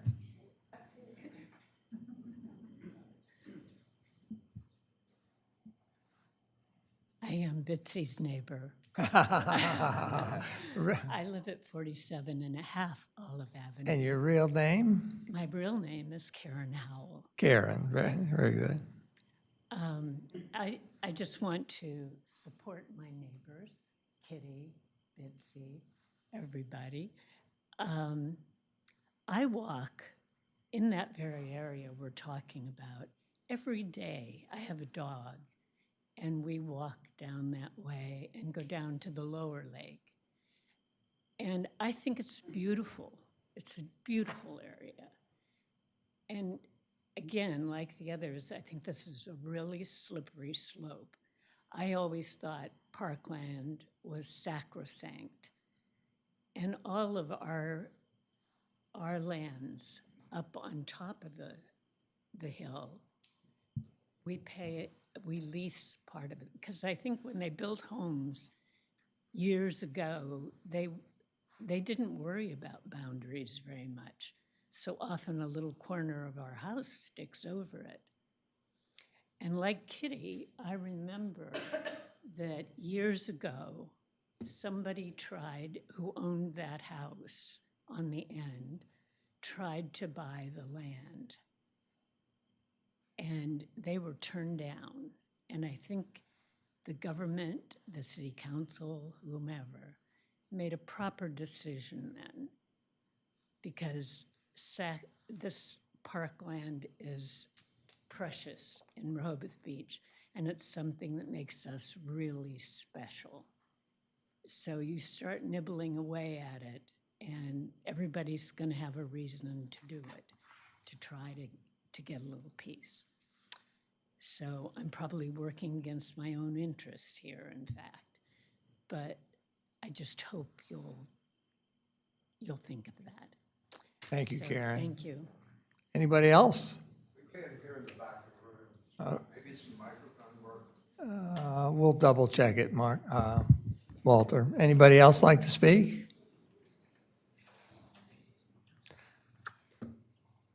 If not, I'm going to close the public comment portion of this meeting, and it's now time for the commissioners to further discuss or deliberate if ready, and I would entertain a motion at some point to approve or deny sale, and even defer the vote. We don't necessarily have to vote today. Mayor, I wanted to offer the applicant 3 minutes to, very quickly, if there was anything else, closing Okay. comments.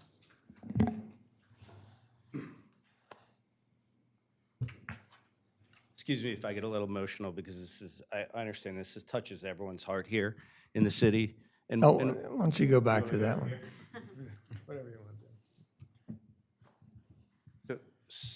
you know, I apologize if I get a little emotional, because I understand this touches everyone in the city, and it touches us as well. You know, we understand and respect.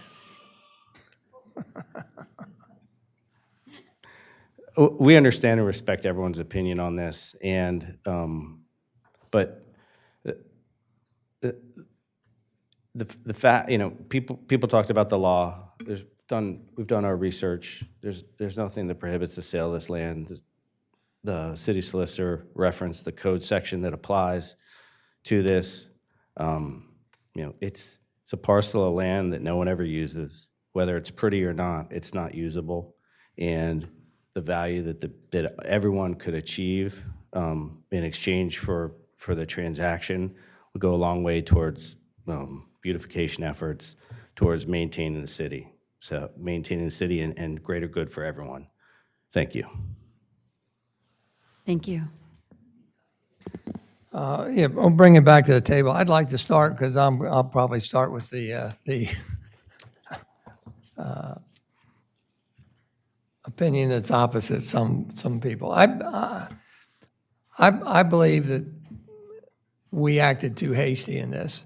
I would have preferred going back to bringing it and put it on a regular agenda to start with, just so it was an agenda item, just so we could discuss it and have this conversation and everything.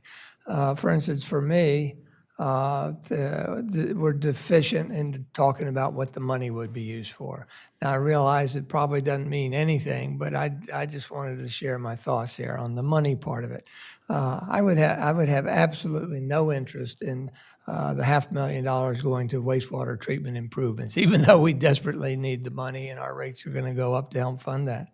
But I also looked at, the money could be used green for green, trading off the green park area for other green areas, such as perhaps we could have helped fund it. And I'm still a proponent of Wilmington-Baltimore Streetscape, and the money probably could have helped funded all the greenery, all the trees, the tree wells, rain gardens and bioswales of a Wilmington-Baltimore streetscape as a possibility. And or it could have helped fund heat islands. Heat islands are in the middle of asphalt. You build landscaped areas and put trees and landscaping there to help lower the temperature and everything. And we actually designed some heat gardens for over at Barton's Lawn parking lot many years ago when we tried to get a grant there. We failed. We didn't get the grant, so nothing's been done. But that's a possibility. King Charles Avenue could have heat islands. $500,000 could fund 2,500 trees or more, for the city of Rehoboth Beach. So that's, the thought of that excited me. I don't think anybody here would have changed their minds, So I'm learning that trees are very important. December, everybody had a very good, Sherry, everybody had a very good speech on this. And so, however, with me, your point of view is very important.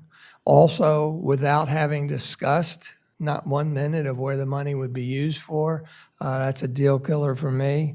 And so, without that discussion, I would likely be voting no today. The other thing that I believe we have to do, if this sale did go through, city solicitor, I think we would have to still change the zoning, right, from open zoning to thing. And I don't see that happening with this group here or with anybody that wrote the letter. So I think that would be another hurdle that would probably suggest to me that I would vote no on this. Commissioner Srnowski? Yeah, thank you, Mayor. Well, it doesn't happen too often nowadays, but I actually disagree with you, Mayor. I don't think we moved too hastily on this in that bringing this to a public hearing. I want to make clear to the public, this is not something that we said, oh, let's sell city land, we can make $500,000. This was a request that came from us, from a homeowner. Given the facts and circumstances that we were given, I think it warranted to hear their case, to listen to them, to hear from the public.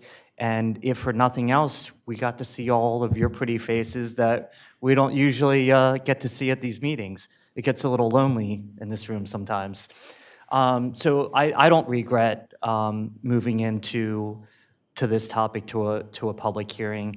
I think given the circumstances and the facts as we knew them, I think it was warranted. With that being said, and I want to thank the applicants or the requesters. I think you made a good case, and if there was ever a reason to sell city land, I think you did a great job making that point, as one of the speakers said. And there's a few things I personally don't think when you narrowly look at that little piece of land, I don't think it's utilized. I don't think it's usable. I don't think it's maintained. I don't think it looks great. When you narrow it on and focus just on that little piece of land. However, go a little further west, go north. From the other side of it, you look towards Virginia Avenue. It's a buffer that protects that space from the residential area. And one of the most unique and amazing things about this city is that a block from the beach, you have this serene, magnificent, unique little calmness when there could be 50,000 people on the beach, the boardwalk, and the bandstand. And I love the fact that in what you're proposing, it could net positive green space, and I appreciate that. I'm sympathetic to your situation. I really am, but as you said, you knew what you were getting into when you purchased it, and I really did. As I advocated coming to public hearing, I wanted to do so with a very open mind and listen to the case. And as I walked around that area and viewed it from different angles and thought about different things, as you stated, the current house is 18 feet from the current property line. And then you're asking to go purchase 18 feet wider into that space. With the current side yard setbacks, there could be a structure that's 30 feet closer to the lake and that green space, and that concerns me. For those reasons, I just can't support this as much as I wanted to come into this with an open mind and listen to your case. It's not the right thing for the city to do. And as a lot of people said, it is a slippery slope. Thank you, Commissioner Szymanski. Anybody else? Yeah, if I could, Commissioner Mayor. Thayer? Yeah, I want, first, I agree with a lot of the comments, really most of them, that Commissioner Chernowski just made. And I don't regret being here. We had a resident who asked us to hear a proposal. They're dealing with an issue, and I don't think there's anything wrong with us in addressing that. So I don't regret being here today. What I will add to what Commissioner Chernowski said is that many of you are probably familiar with this. It's actually been referenced a couple of times during this public hearing. It's the Comprehensive Development Plan, commonly referred to as the CDP. The state of Delaware considers this our land use management plan, specifically Section 4. And if you go to Section 4, in Section 4, just bear with me a second, there is a land use map. This is the amended version of the land use map. It was amended June 16th, 2023. This is important because I feel very strongly that any landowners in this city have more than a reasonable expectation that when they look at this map, those of us up here are going to stick to this land use management plan. This particular parcel that we're talking about is zoned as open space. Several people have used the term parkland. There is no park zoning in the city. It's all called open space, but really it's interchangeable.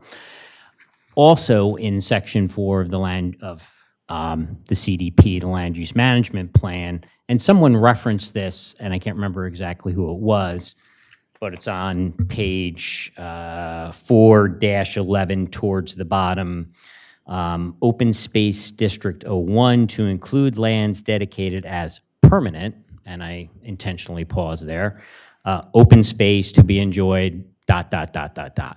So again, back to what I was saying, I think the landowners in this town have more than a reasonable expectation that us as commissioners who are responsible for ultimately enforcing that will follow this.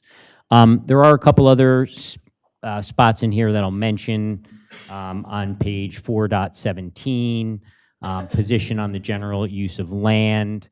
The last sentence of that,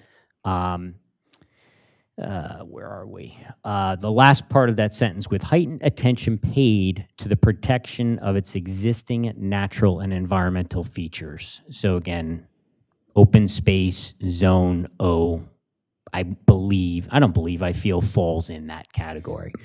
And then the last piece I'll point out here is on page 4-5, where Sussex County, there are some things in here around what Sussex County goals are. One of their goals is more public recreation land, recreation facilities, and open space. And that is some of the comments. Like I said earlier, I don't regret being here today. We were requested. I really appreciate the public showing up, because that is one of the things that I also wanted to hear. I wanted to hear what the public's position was on this, and it's clearly overwhelmingly opposed to the sale of this land. So again, for the reasons that I stated that are in the CDP, as well as, and that alone, I'll be voting no on this, but as well as the public comment. And again, I really appreciate everyone coming out today, as well as those who wrote letters. And to Mrs. Kelleher, please don't misinterpret my question as me not believing you. It was a question that I wanted to ask of the city manager to see if he had the opportunity to investigate it, which he did, and he wasn't able to find anything. So please don't interpret that as me questioning what you had presented here today. So again, thank you for coming. Thank you, Commissioner. Patrick, Commissioner Goss, and then Yes. Commissioner Markert. Thank you very much. And I also am glad to be here today because of when this application was brought before us, I thought it was an opportunity for a good education about the process that we go through and understanding the commitment of the community here in Rehoboth Beach. I, too, go back and look at our guiding documents, which are the CDP and our recently adopted strategic plan. And as Commissioner Thier had mentioned, also as Chapter 7 is the environmental protection of the city. Just to highlight a couple of goals that are outlined in the CDP. And just a reminder, the CDP was put together by public input, the Planning Commission, many charrettes that were held throughout town, one-on-one conversations. So this is really the public speaking with the CDP and those comments coming forward. So again, some goals in environmental protection. Maintain and control physical and visual access to the ocean and other water bodies. Seek to protect the natural functioning of the ocean, bay, lake, and canal ecology. Preserve, protect, conserve, and grow the city's abundant tree canopy and forest areas. Seek to preserve, protect, and enhance existing natural resources and parkland. Continue to maintain all parks and open space areas while promoting sustainable environmental practices. That says it all to me right there in the sense of what the citizens want out of this community and to maintain the character of Rehoboth Beach. And the strategic agenda that was recently adopted notes, develop policies that prioritize long-term climate resilience and sustainability. So based on that and hearing comments today from the public and several letters and many phone calls and many emails and a few knocks on my door, there's not a lot of support for this going forward. So I am unable to support this going forward. And just kind of to a phrase that my mother frequently used, that everyone knows the price of everything, but the value of nothing. And I think that falls into where we talk today. Thank you. Thank you, Commissioner. Commissioner Marker? Yeah, I certainly echo the comments of my colleagues here. The main thing that I just wanted to put out there is obviously I appreciate very much you all coming out and voicing your concerns. The main issue, I won't get into the details. I mean, the details certainly are what underpin this, but to us, I think in order for us to decide to bring this to be a public meeting is because we're dealing with a public asset. And it seemed obvious and clear that we needed to do that. And it's unfortunate, I think, the only thing I'm not griping at all, but I would like the public to understand that we need you in this process. We need your voice in this process. And we can sometimes be kind of driving blind in certain situations, and it's very helpful for you to come out and be very clear and broad in your opinions about something like this. And we could have, I would say that we could have easily said, no, we're not going to. We could just say, no, we're not going to do that and not bring it to public. But the offer exists, and we just felt we had a responsibility. Share this with you. You know what it is. Transparency. We're always accused of not being transparent, and this is a situation where we're trying to be transparent. So I thank you, and obviously for all the other reasons I can't support this. Thank you. Any other commissioners? Commissioner Saunders? I don't want to repeat a lot of what has been said, but I will say that I did vote in favor of having this public hearing because I wanted to know what the public thought and what your thoughts were on the sale. And guess what? I've heard you, so I'll be voting against it.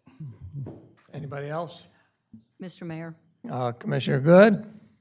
Yeah, I was the sole commissioner to vote against going to a public hearing, but I'm glad to have learned a little bit more about the history of these of this partnership with these three non-conforming parcels, if that's the right description.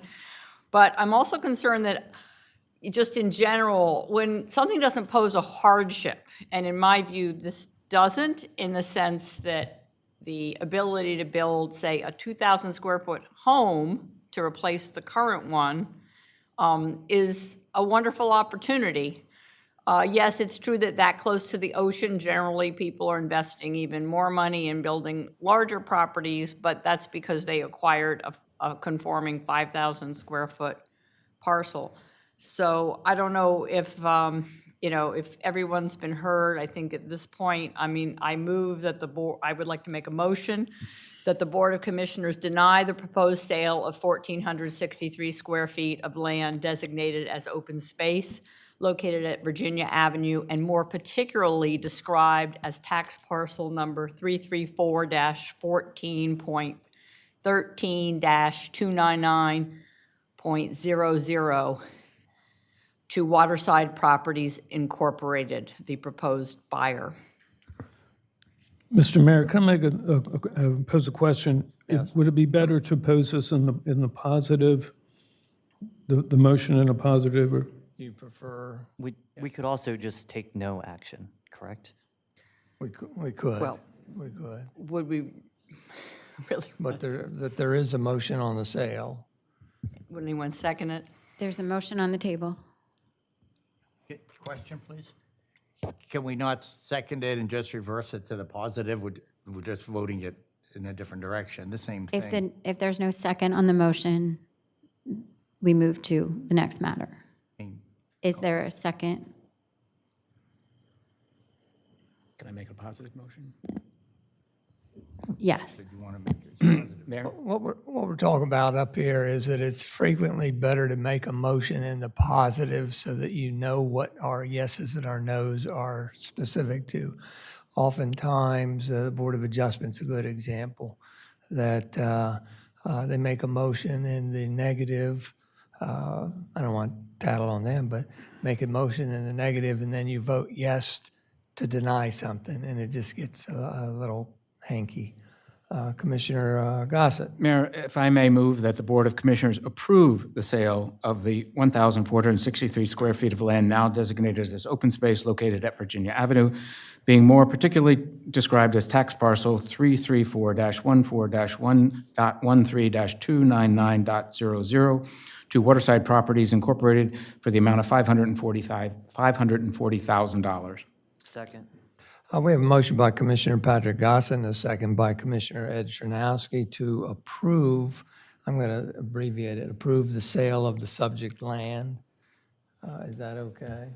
Designated as open space on Virginia Avenue, tax parcel 334-14.13-299.00 to Waterside Properties Incorporated in the amount of $540,000. Very good, thank you. With that, is there any further discussion? If not, we're going to do a roll call vote. Commissioner, Do you want them to say?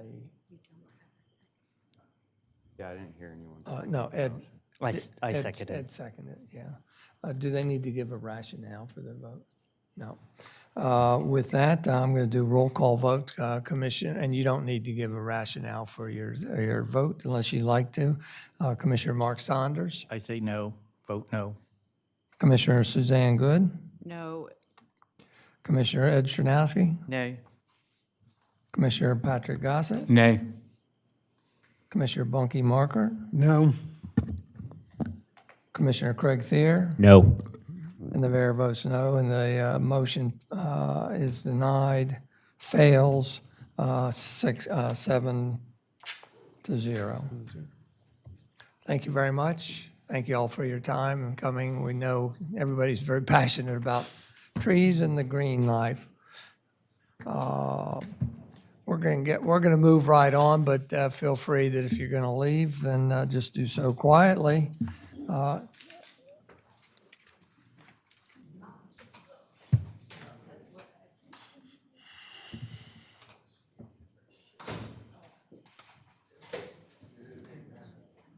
Okay, cool, thanks. Thank you. Thank you, Karen. Yeah, I'm going to.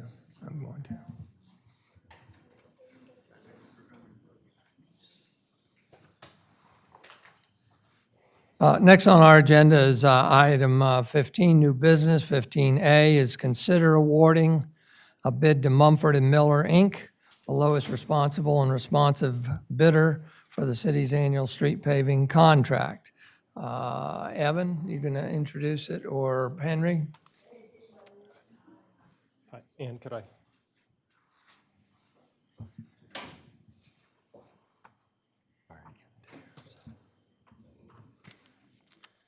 Afternoon, Mayor and Commissioners. So today, I'm going to present the bids for the citywide street paving and the water main replacement project.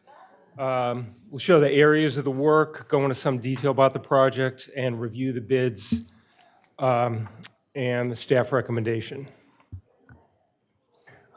So last year, First Street between Baltimore Avenue and Virginia was repaved. Curbs were added, and the curbs definitely added the functionality of the anesthetics on Virginia Avenue. I'm sorry, First Street. The water main replacement and repaving was done on the ocean block of Maryland Avenue, and we were under budget, so a change order was presented to the commissioners and was approved, and Scarborough Extended was repaved. So on the map that you see, the diagonal street is Christian Avenue. That will, Christian Street, that will be repaved and some water service lines replaced. And Munson Street between Bayard and Scarborough will be repaved and the water main replaced with the water service lines. So in this year, an invitation to bid was advertised. Bid opening was on the 29th in the caucus room, and there were 4 bids this year, as you can see. Last year, there were only 3. The HCE LLC did not bid last year, but they did this year. And Mumford & Miller was the lowest qualified bidder, and they actually performed the work last year. And overall, we were very pleased with the quality of their work and schedule and their work last year. So I'll just go over this briefly. The engineer's estimate was about $815,000. Mumford & Miller's bid was $680,000. Adel, who was the contractor that did the work on Rehoboth Avenue, was $775,000. The HCE was $801,000, and George and Lynch just under $900,000.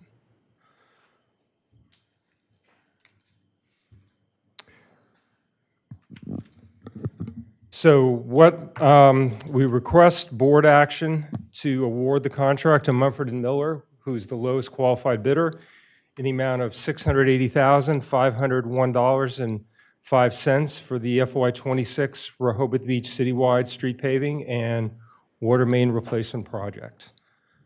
Mayor? Commissioner Stradanski, yes, sir. Oh, sorry. I jumped the gun. We were on the questions screen, and I was about to make a motion. Oh. Yeah, I would too. Question. Are there any questions? Commissioner Thayer, did you? Yeah. Question I always ask. Why do you think Mumford & Miller is so significantly less than the other 3? Well, there is less Del Dot paving this year than last year. So that could be a reason. They want the work. So, and again, we were all really pleased with their performance last year. Both the city was and Wallace Montgomery that managed the project. Thank you. Anybody else? Questions? Nope. Mayor, I move that the city approve the street paving, the 2026 street paving award contract to Mumford and Miller in the amount of $680,501.05, again, for the FY26 citywide street paving project. Second. I have a motion by Commissioner Ed Stranowski and a second by Commissioner Patrick Gossett to award the contract to Mumford & Miller in the amount of $680,501.05 for the fiscal year Rehoboth Beach citywide street repaving and water main replacement project. Is there any further discussion? If not, all those in favor signify by saying aye. Aye. Those opposed? And the motion is carried unanimously. Thank you very much. Thank you, Henry. We appreciate that. If you put my screen back on, please. Mr. Mayor? Commissioner Would Good? you be able to ask a quick question of Henry, which is related to some of the infrastructure costs? Because there's been a recent bid on, that's 50% higher than we had hoped. Someone, if only we could get this Mumford and Sons trend to carry over to some other areas. And I'd like an update on the wastewater treatment. It was budgeted at 14 million, but is coming in at 20.8 million. It's not on the agenda, but we can do it at the end of the meeting. That would be great. Yeah. Thank you very much. Sorry to keep you late, Henry, I think, in that case. I was hoping.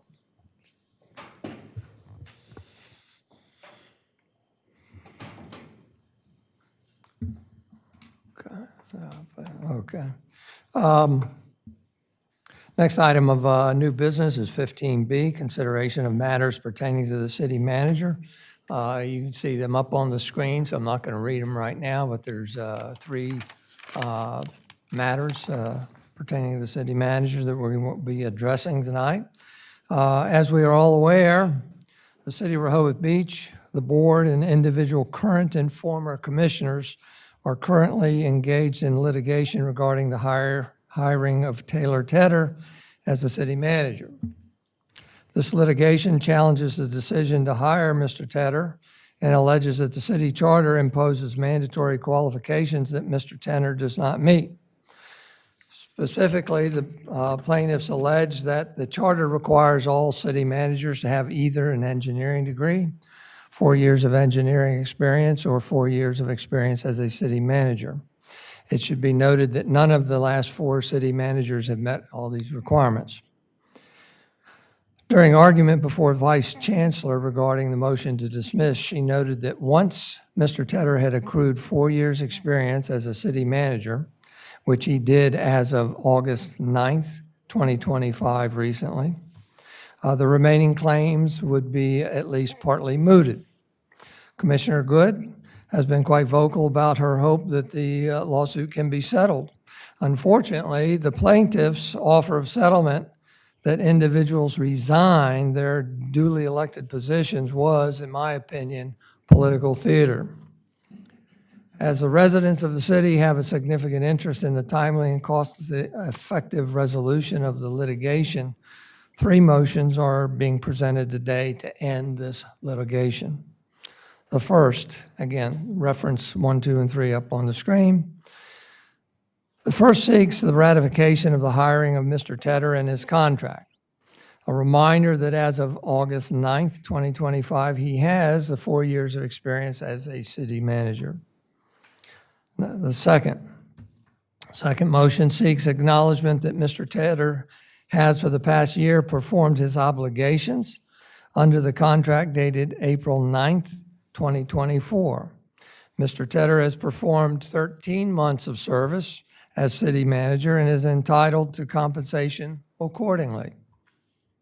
The third or final motion addresses a technicality by requesting that the Board of Commissioners reclassify the city manager as, quote, acting city manager, unquote, only for the purposes of compensation and for no other reason for the period of May 15, 2024 through August 15, 2025. These motions speak directly to the few claims remaining in the lawsuit, and through the passage of the motion send a clear message.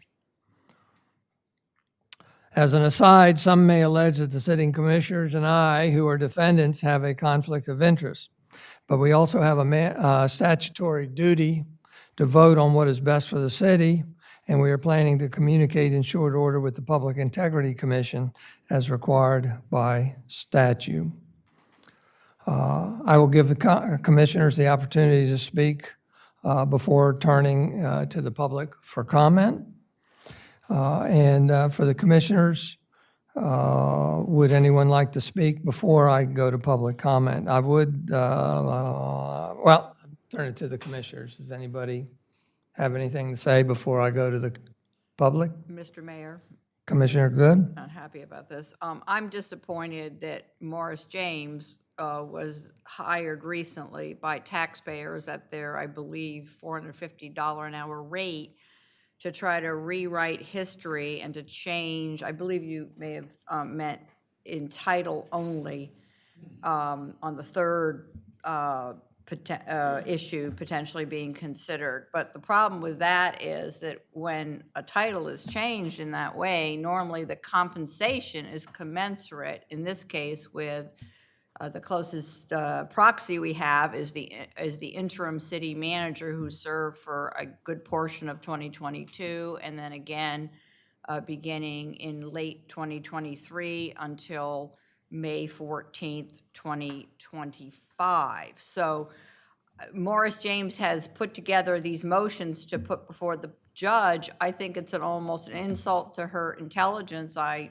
think she's fully aware that when our current city manager arrived from Nevada, he had 2 years and 9 months of experience as a city manager and not the requisite 4 years that our charter asks that applicants have. And I believe the judge is a smart enough person, having heard her, she would be aware there were other applicants who exceeded 2 years and 9 months of city manager experience who were passed over, some of whom who lived in the local area, didn't need to be moved across the country, already had housing in this area. So I don't think we should spend more money with Morris James, this is taxpayer money, putting motions before a judge which are are not advancing any of the arguments that the defense, which was the city, with representation by what looked like 2 attorneys plus a paralegal, in addition to a separate counsel for the city manager, put forth. Maybe you could explain how this makes sense to micromanage I think her official title is Vice Chancellor in Chancery Court on the Circle in Georgetown, Delaware, before we bleed more money to Morris James for a sort of, I don't know, an attempt to whitewash or rewrite, whitewash what happened or rewrite history. I think she has already reached her own conclusions about the need for 4 years of city manager experience because the applicant in this case lacked any engineering background, which could have been in lieu of city manager experience. Again, Commissioner, we're here today to do our best to settle the lawsuit, which then stops the legal bills, and you see what's in front of you. Is there any other commissioners that want to talk before I go to the public comment?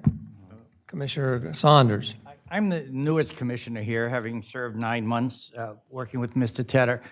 And I just want to say that although I was not one of those that was on the commission, sat here in April of '24, if I had, particularly with the knowledge I now have, Mr. Tedder, I would have voted in the affirmative, just as you that were there did. And I just think he's done an outstanding job considering that this lawsuit has been over his head, undeservingly, in my opinion, putting more pressure on him and the city finances for far too long. So I applaud anything we can do to settle this case and put it behind us, including these suggestions that are offered today. Thank you, Commissioners. Anybody else before I go to the public? Yeah, Commissioner Mayor, Shanowski? There's a couple things I'd like to be clear about. You've just used the word settle. This would not be a settlement, would it, City Solicitor? This is not intended to settle the matter. This is intended to moot the plaintiff's position. Right. On that note, a comment was made about the Vice Chancellor being smart, and I think she is smart, which is why I think she dismissed a lot of the claims that the lawsuit brought. And I think she insinuated that in August, after the city manager was a city manager for 4 years, that the city should probably dismiss the case again, because I think she is smart. So thank you for putting that out, Commissioner Good. I'll need to follow up after you're done. Commissioner Good, please let him finish. I'm in favor of doing anything we can to moot this lawsuit, which is really political theater. You know, the city manager before this didn't have 4 years of being the city manager either. You didn't see a lawsuit then. So anything we can do to resolve this and stop wasting taxpayer money for some political theater, I'm all in favor of. Thank you. Any other commissioners? Mr. before we go to Mayor. public comment? Commissioner Good? I would need to correct the record. I was actually in Chancery Court in March. It was the attorneys for the defendant, the City of Rehoboth, who advanced this argument repeatedly that somehow because August 15th, 2025 the city manager would have then obtained the 4 years, that was an argument they were putting forth. The vice chancellor she was taking a neutral stance. There was nothing in what she said that should have given an indication to the city that she somehow thought that would then moot the fact that the amount of experience on May 15th, 2024 was only 2 years and 9 months. So I just think it's an unwise move to have Morris James continue to try to rewrite things and assume that the vice chancellor can't come to her own conclusions, which she has all of this information. This seems to me presumptuous of the city. Morris James has no constraints. They love collecting $450 an hour from the City of Rehoboth, which these 3 motions that they've crafted will do. So I believe that this is just an attempt to sway the judge's thinking that will not work because she has all these facts in front of her already and has since the end of March of this year. Mayor, if I could, please. Thank you, Suzanne. And by the way, I was there also, and if I recall, you were sitting over with the plaintiffs, and we have different opinions of, different recollections of what went on at that meeting. No, I was not sitting with them. I'm done. Yeah, but You're you done. allege things that Commissioner simply Thayer, are not true. You are. I arrived last, and I sat. That was the space that was available.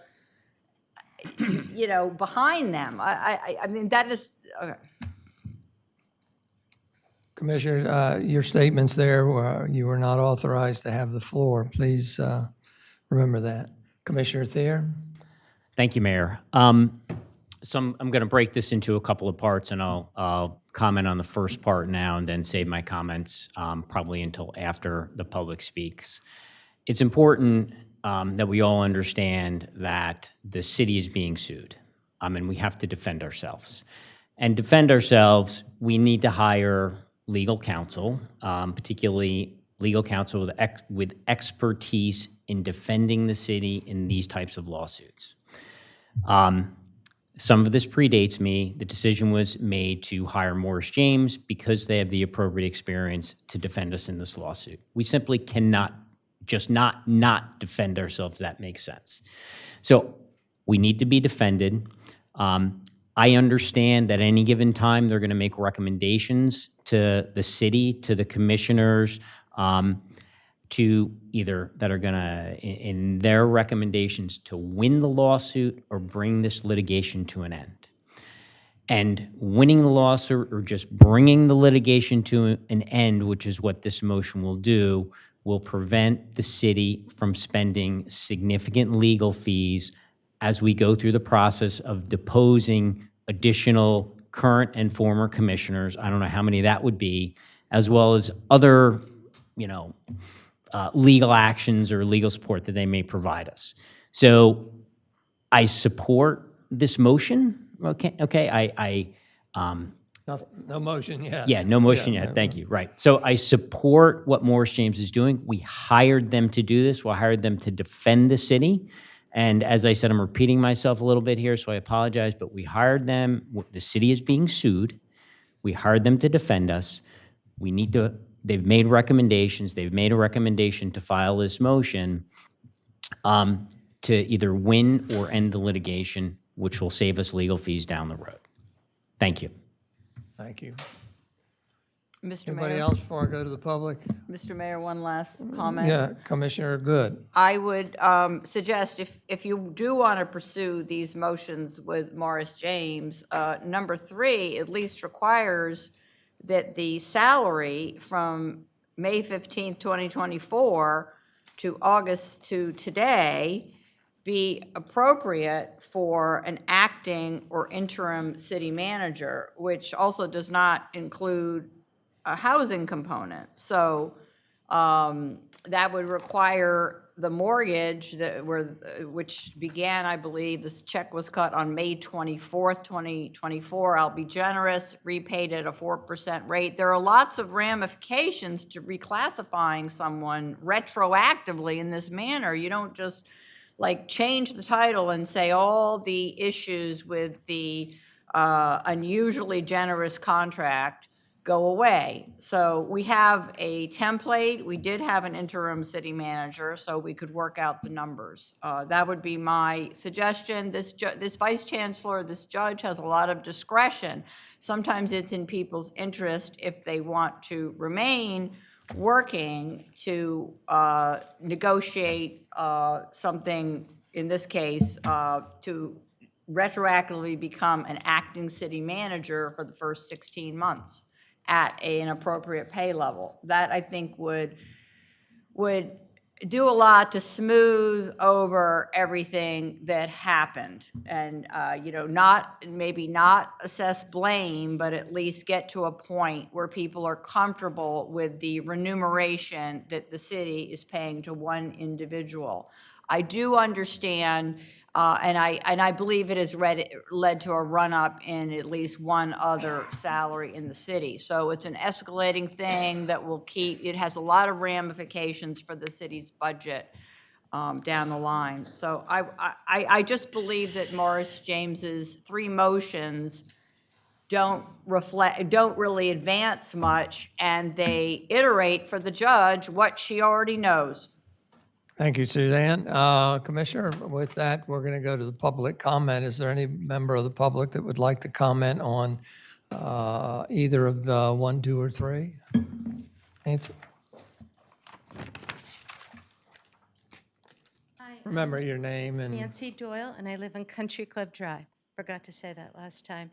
When I was here before, I spoke to at length, and now I'm going to be tighter. I think it's more impactful. But recall what I said. I'm from Vermont. My dad was a state senator, a state politician. And he said, the worst thing you can say about anyone in a small town is that they're not a good neighbor. Using lawsuits to bully, to get your way, to run the city management, that's bullying. I was speaking to you last time, but I was sort of indirectly pleading with him. How do you think I'll feel with my tax dollars being spent with an expensive attorney to defend a lawsuit? That's costing me money. So we have to pay our lawyers. Commissioner Thier is right, but we didn't have to be here. And I, as a tax-paying resident of this city, feel I'm bullied. I feel I'm more bullied having met our city manager, who's just wonderful and who's just handled this with class. I add for just impact how much I like this guy. It's not just the technical decisions he's being made. Although there's sometimes, I agree with Commissioner Good on avoiding consultants when you can, because he is so valued and he's so good, I wish it's less consultants. But other than that, okay, when there was a huge snowstorm and no one came out to speak, I came, a fairly new resident without any title or importance, and my exchange student from Kyrgyzstan, and no one else came out in the snow for the meet and greet. He spent a full hour answering the questions of a high school student because that was his time commitment. I hear stories like that about him, not just his technical prowess, but how he already is part of our brand. What's our brand? Kindness, sweetness, small town America. That's our brand. He fits in so well. He has done so well. There's no reason under the law, and all the retired lawyers in the room know this, there's no reason under the law that you have to renegotiate his salary if such a motion were presented to you. But I think this is a good time to reiterate what's already been said before. He's really doing a good job. And as a taxpayer, I would like closure on this and not settle, right? I don't like that word settle. If I have a vote when I don't, when you're dealing with a bully, stand up to them and just do a full win, because maybe there was a mistake made or not in the beginning when this was done. I get that. But this is where we are, and it's not morally correct to just pull the rug out from under him, and he's doing a great job. So it's just time to move on. Thank you, Nancy. Thank you very much. Anybody else like to talk? Frank? Frank Gaynor, Henlopen Avenue. Taylor, I don't know how you do it. To put up with his nonsense all the time, and I just apologize to you, and I really respect that you haven't quit. And I was appalled when I heard that the other party wanted 2 members of the commission to resign, to settle. I'm a veteran. I served for 24 years in the Army. That is just nonsense, and they lost all credibility when they put that forward. So we chose Rehoboth as our retirement home. It's time to move on and stop this nonsense. Thank you, Frank. Carolyn? Carolyn Diefendorfer, city resident. I agree with what everybody said. Taylor's done a fabulous job this year. While I may not have agreed with all the terms when it was passed, I do think he has proven himself.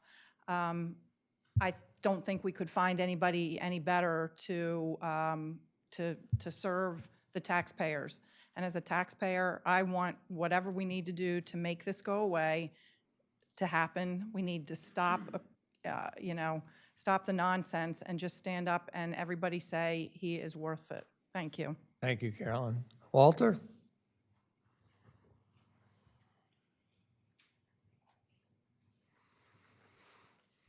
Good afternoon, Walter Brittingham, 123 Henlopen Avenue.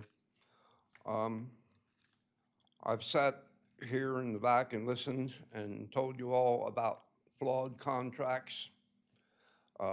Ms. Solicitor, or excuse me, Mr. Mayor, the solicitor is sitting here smiling, but she doesn't know how many times you've passed contracts that were flawed before you ever made motion to pass them, that like building the dock. We saw Rehoboth Avenue, and we found the Telekis and myself and others and people in the residential and the commercial community complained about what was going on in Rehoboth Avenue with the state project. Nobody stood up. None of you stood up.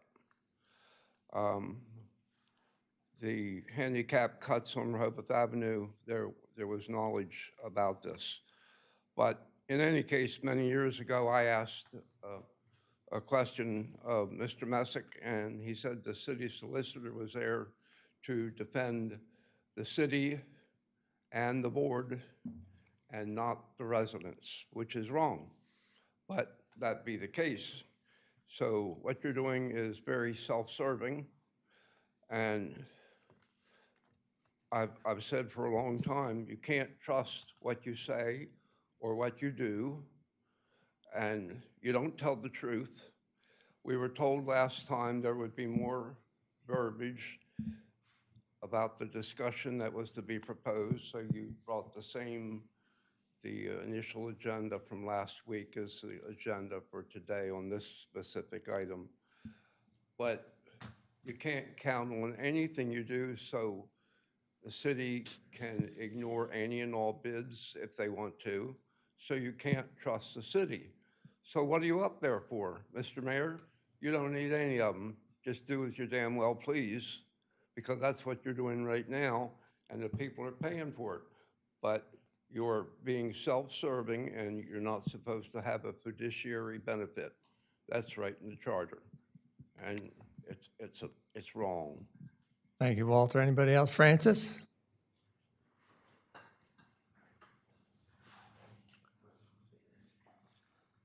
Just a reminder, we're taking public comment on the 1, 2, 3 items up there referred to the city manager.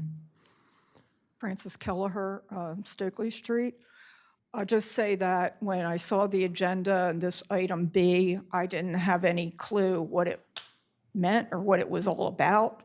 I just want to make 3 statements, if you will. Number one, I thought that was already done. I thought that was done the day of that meeting in July 8th, or I can't remember the exact date of it. But I know at that meeting, I spoke out to say, do not ratify, but I believe the ratification occurred. So I don't understand number one.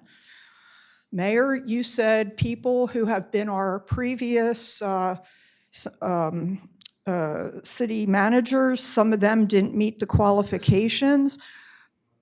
I would just kind of challenge that. I don't know exactly that, but I even thought Mr. Christian was an engineer. But, you know, that didn't ring true to me, but I just mentioned that. Maybe that could be fact-checked. Number three, just to me, seems like trickery. I just think, you know, it's just smacks of trickery. Thank you. Anybody else? If not, we're going to come back to the commissioners again. Well, you have to come up to the microphone, though. Sorry, I meant to say I don't think it is appropriate to characterize a serious lawsuit as political theater. Commissioner Sharnofsky, I don't see it as political theater. I think it was serious matter on a serious issue. Thank you. Again, in my view, if we truly wish to settle the lawsuit so that legal bills stop, then favorable responses to the three matters pertaining to the city manager in front of us will do that. Said in another way, favorable responses to the three matters before us will render the claims that the plaintiff have made moot.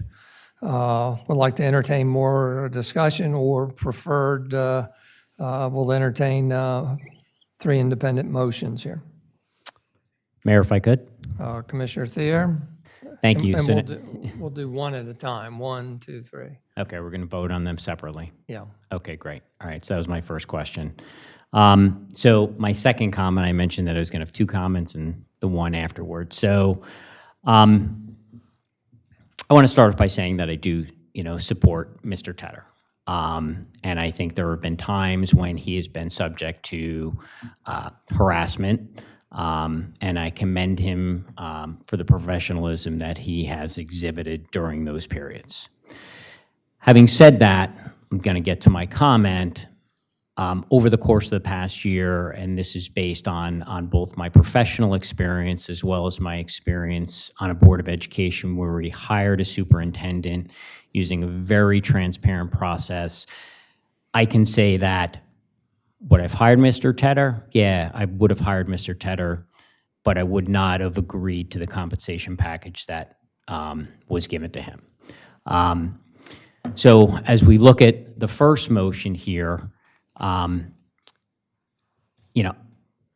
not only have I not voted for it, I think it's important also, and this is probably really my point, is that I've made that statement on numerous occasions. Going back to last summer when I was campaigning, I've made that statement numerous times over the course of the past year.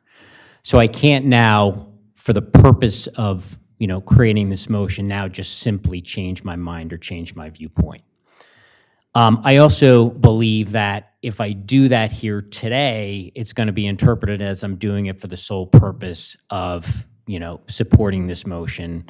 And again, I'm not a lawyer here, but I do have concerns how that will be interpreted by the plaintiff and potentially used against us. So when I look at the first motion, which is the ratification of the hiring of city manager and his contract, yeah, I can definitely support ratifying the hiring of the city manager. What I can't do is I can't support the contract that was given to him. So if we're going to vote on this as one motion, ratification of the hiring and his contract, I will vote no to that. As far as the second one, acknowledgement that the city manager has performed his obligations. We want to do one at a time. Okay, go ahead. Go ahead, sorry. We recently did his review. For those of you who are here, we did give him a good review. We acknowledge, during that review, we acknowledged he performed his obligations. So yes, I will vote for that motion, right? As far as the third one goes, this one really kind of falls back into the first one, right? I've been pretty clear on what my position is on the contract, so I wouldn't be able to support number 3, which is the potential reclassification of the city manager and title only for the period. Because again, to me, there's 2 parts to it. Would I vote to ratify his hiring? Absolutely. But would I vote to ratify his contract? I can't do that because I've been pretty consistent over the last year that I do not support that contract, and I'm not going to change my position on that today for the purposes of this. I want to see this litigation end. I said that initially.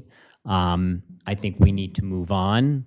I think as far as Mr. Tedder goes, I think we've got a good path forward. For those of you who came to the meeting where we presented his review, one of the things that he did present to us was goals and objectives. This is something that we introduced this year. Many of these goals and objectives are quantifiable or measurable, which is something that I look for. I like to see goals and objectives where we can say, did you do it or did you not do it, right? Not a lot of nuances or maybe you did it, maybe you didn't do it. They're not all measurable. They're not all quantifiable. It's not everything I would have liked to have seen. They're not described necessarily the way I would. But what this brings is this brings the commissioners some structure around reviewing him next year.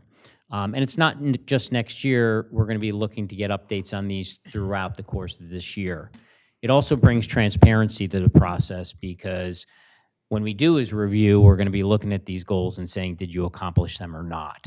So it'll allow us to somewhat intentionally move discussions that occurred in the back room there to this room here because we're going to talk about the goals and talk about whether you achieve them or not, and we'll be talking about them consistently as we go throughout the year. So I do support Mr. Tedder. I feel as though we have a good path forward to make him successful or for him to make himself successful and make the city successful. But again, as I said, some of these motions I'm going to support and some I'm not. And I hope I explained to everyone and everyone understands what my positions are. Thank you, Mayor. Thank you. Commissioner Gossip? The only thing that I just want to say is I continue to believe that that we hired the right person for the job. And I feel that Mr. Tedder is doing an outstanding job for the city. It's been mentioned here today. Also observing him at the coffees that have been held, at other meetings that he has presented at, the homeowners meetings and other meetings around town, been well received, and actions has been taken that he has taken when presented with a problem, I think has all been well resolved. I just feel that as Commissioner Thier mentioned, he also had an excellent annual review and set a strong path forward. Will you offer? I'd like to make a motion. Mr. Mayor, I don't think I need to make a comment before we, because a lot of what's been said, I think is beyond the purview of the lawsuit to start, discussing. The performance appraisal was not unanimously favorable, and there are areas where I feel are increased reliance on consultants and a tendency to escalate salaries and benefits because once the package was approved for whatever reasons a lot of us can't quite figure out on April 9th, 2024, it led to sort of this tendency to raise salaries and benefits for everyone else, if nothing else, to soothe their resentment of why the city manager was compensated so much more than any other city manager across the entire nation, which are the facts. So my issue now is I do not want to be accused of wanting to prolong litigation. I've wanted to settle this from day one. I wanted a compromise to be worked out among the parties. And I wish that had happened in 2024, and I believe it should have happened by July 8th, 2024, when the contract was re-ratified. But my issue is now that Although a lot of you have put your faith in what Morris James is doing, the problem is the mayor has almost, no limits on what he can ask Morris James to do to defend a decision that he and the other 6 who voted on April 8th, 2024 did. So why do we assume that someone who is working to defend that decision has good judgment in deciding to what lengths Morris James, which is $450 an hour, which has like almost, it's going on forever, to decide what's reasonable to appeal to this judge? I believe, I don't know, I just don't think the timing of this makes any sense. I don't think it will work. I think the Vice Chancellor knows exactly what the parameters were on May 15th, 2024, and all the other dates that came into play during that spring and summer series of events. My other issue in general with all of this, especially with number 3, is that you're finding creative ways to rewrite things in a way that makes no sense unless you're going to alter the salary and other benefits that accrued to Mr. Tedder from May 15th, 2024 until today. I mean, a title doesn't mean anything unless it's appropriate, it's compensated appropriately, which I don't think anyone thinks an acting city manager of this city, given the history with having an interim city manager whose compensation was literally less than half of what the city's now paying Mr. Tedder. There's an incongruence between number 3 and what you're offering the judge as a solution. So number 3, I mean, the memo is confidential, so the citizens haven't exactly seen it, but it's not that complicated. You're trying to change the title so that the official city manager title doesn't take effect until today, which is when Mr. Tedder has between 2 years and 9 months in Boulder City, and I guess the remaining 1 year and 3 months or whatever it is here, that together means 4 years. So I hope we can do better than having Morris James propose schemes like this to a very serious vice chancellor at Chancery Court. Mayor. Commissioner Good, please note that you are not given the floor. Please remember I that. apologize. Please remember that next time. Also, you mischaracterized me. I wish you would stop doing that. Taylor, did you have? Yeah, I wanted to address one piece of information. The city conducted a compensation and classification study prior to my arrival, and city staff's salaries are in accordance with that. So I just wanted to correct that information. Thank you. Commissioner Stronowski, did you have? Yeah, just one question. How much are the very competent lawyers at Morris James making? I think I missed it. Sorry. Never mind. Mayor. Joke. The incompetent ones? Is that what you? Mayor. Can we get a motion? We'll do one at a time, please. Yes. Mayor. If I may. Commissioner Gossett, yes. Yes. Move that the Board of Commissioners ratify the hiring of City Manager Taylor Tedder and his April 9th, 2024 contract. Do we have a second? Second. We have a motion by Commissioner Patrick Gossett and a second by Commissioner Mark Saunders to ratify the hiring of City Manager Taylor Tedder and his April 9th, 2024 contract. Is there any discussion? Do a roll call vote. Well, we don't have to give explanations. We'll do a group vote.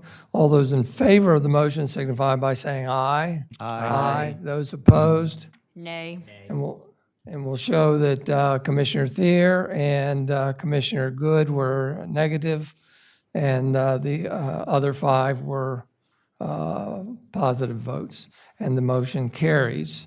You have a second motion for Mayor, us? yes, I would move that the Board of Commissioners acknowledge that the city manager, Taylor Tedder, has performed his obligations under the April 9th, 2024 contract, and because he has done so, the City of Rehoboth Beach shall recognize that it is obligated to provide him compensation for said services. Second. We have a motion by Commissioner Patrick Gossin, a second by Commissioner Bunky Markert, to acknowledge that the city manager, Taylor Tedder, has performed his obligations under the April 9th, 2024 contract, and because he has done so, that the city of Rehoboth Beach shall recognize that it is obligated to provide him compensation for said services. Is there any discussion? If not, we'll do a group vote again. All those in favor signify by saying aye. Aye. Those opposed? Nay. Let the record show that Commissioner Good is the sole negative vote on this motion. So that makes the vote 6-1, and the motion carried. Mr. Mayor, I would like an opportunity, because I didn't before the vote, to explain my reasoning on that. May I have the floor? For which B? B2, that you just took a roll call vote for, or actually a vote on. Yes, Commissioner Good, go ahead. Beginning Friday, July 18th, I suppose because of dislike of my questioning the handling of the lawsuit and other things that I had asked Mr. Tedder, he chose, in my view, to retaliate against me for those queries and for that. And in fact, now when he has refused to answer oversight questions or any other questions I may have, so he's made my job as a commissioner near impossible. But also, instead of recognizing that, in my view, I mean, Mr. Tedder is a smart gentleman. He should know that about all the pushback and all of the concerns about the magnitude of this package, that it is my right as someone who's trying to protect taxpayers and protect the city from unnecessary long-term expenses, which need to be paid by someone, that would be my right. So it's been really hard to see the way he has retaliated against me, in my view. And because of that, because of that and some other factors, I am not in agreement of this stellar performance appraisal that he has received. I already cited 2 reasons for that, involving the continued reliance on consultants. His first initiative in July of 2024 was the strategic planning initiative, which in my opinion is very redundant with the CDP and or could have been done in-house. So I had a lot of reasons, but I didn't expect the degree of retaliation, and I think it's been unprofessional on his part. So that's where we are. I thought that given the climate of last summer, Mr. Tedder would be more cognizant that this is still an issue. And I still believe that those handling the lawsuit have a vested interest in protecting themselves and never acknowledging mistakes and in not trying to renegotiate with Mr. Tedder. If there isn't if the alternative to Mr. Tedder is say earning $200,000 in another town, there are opportunities to renegotiate if he wants to continue working in Rehoboth Beach. So I don't believe there's this, I think that the way the lawsuit is being handled is clouded by the judgment of those who made the hiring decision, and that continues to be the case. So this is just a continuation of that, with Morris James, I guess, making promises to those who made that decision that this will somehow work, and to me it makes no sense. So I will just iterate. I know you don't want to hear this, but I don't understand why Morris James is encouraging you to let them bill you $450 an hour to tell a judge that she can't count between 12 months and 36 months and 48 months. It's absurd. Okay, thank you. And Taylor, do you want a rebuttal? Because, no, which she says no. I support you, and of course, I know the background of how you're being treated from the other side, and it's not appropriate. Mayor. We go to the third motion, Commissioner Gossett. Thank you. To the extent there is ambiguity, which is not conceded, regarding Taylor Tedder's qualification to serve as city manager since May 15, 2024, I move that all compensation remitted to Taylor Tedder since May 15, 2024 be considered paid to him as acting city manager. We have a second. We have a motion by Commissioner Patrick Gossett and a second by Commissioner Bunky Markert, such that to the extent there is ambiguity which is not conceded regarding Taylor Tedder's qualifications to serve as city manager since May 15, 2024, it is moved that all compensation remitted to Tedder since May 15, 2024 be considered paid to him as an acting city manager. Is there further discussion? If not, all those in favor signify by saying aye. Aye. Those opposed? Nay. We'll let the record show that, as in the first vote, Commissioner Thier and also Commissioner Good are two no votes. And with that, the others are 5 yes votes, and the motion carries 5-2. Thank you very much. We're going to move right along. Next item of business is discuss and consider an ordinance to amend Chapter 46, Personnel, Section 25, Health Insurance of the Municipal Code of City of Rehoboth Beach relating to full-time employee and retiree dependent health insurance coverage. Taylor. Good afternoon, Mr. Mayor and Commissioners. Our Human Resources Director, Jean, I let her have the day off, so you're stuck with me. So here we are. This item really is to align the code with our current practices. So in the FY26 annual budget, that included the change in the cost share for the employee healthcare coverage to change just the employee portion to 100%, and the city covers the 80% cost for spouse or family coverage, and the city also contracts with the state of Delaware to provide our insurance to our employees and retirees. And so this also brings into line some of the requirements for coverage for the retiree dependents. We are not required to pay that portion, but we are required to offer coverage. So this aligns the code with our current annual budget, the state of Delaware contract, and our current practices. And I'm here for any questions you may have. So this essentially is housekeeping. We've already voted on this during the budget talks. And implemented, yes. And, all right. Any questions by the commissioners? Any members of the public have any comments? If not, Sorry, Mr. Mayor. Commissioner Good.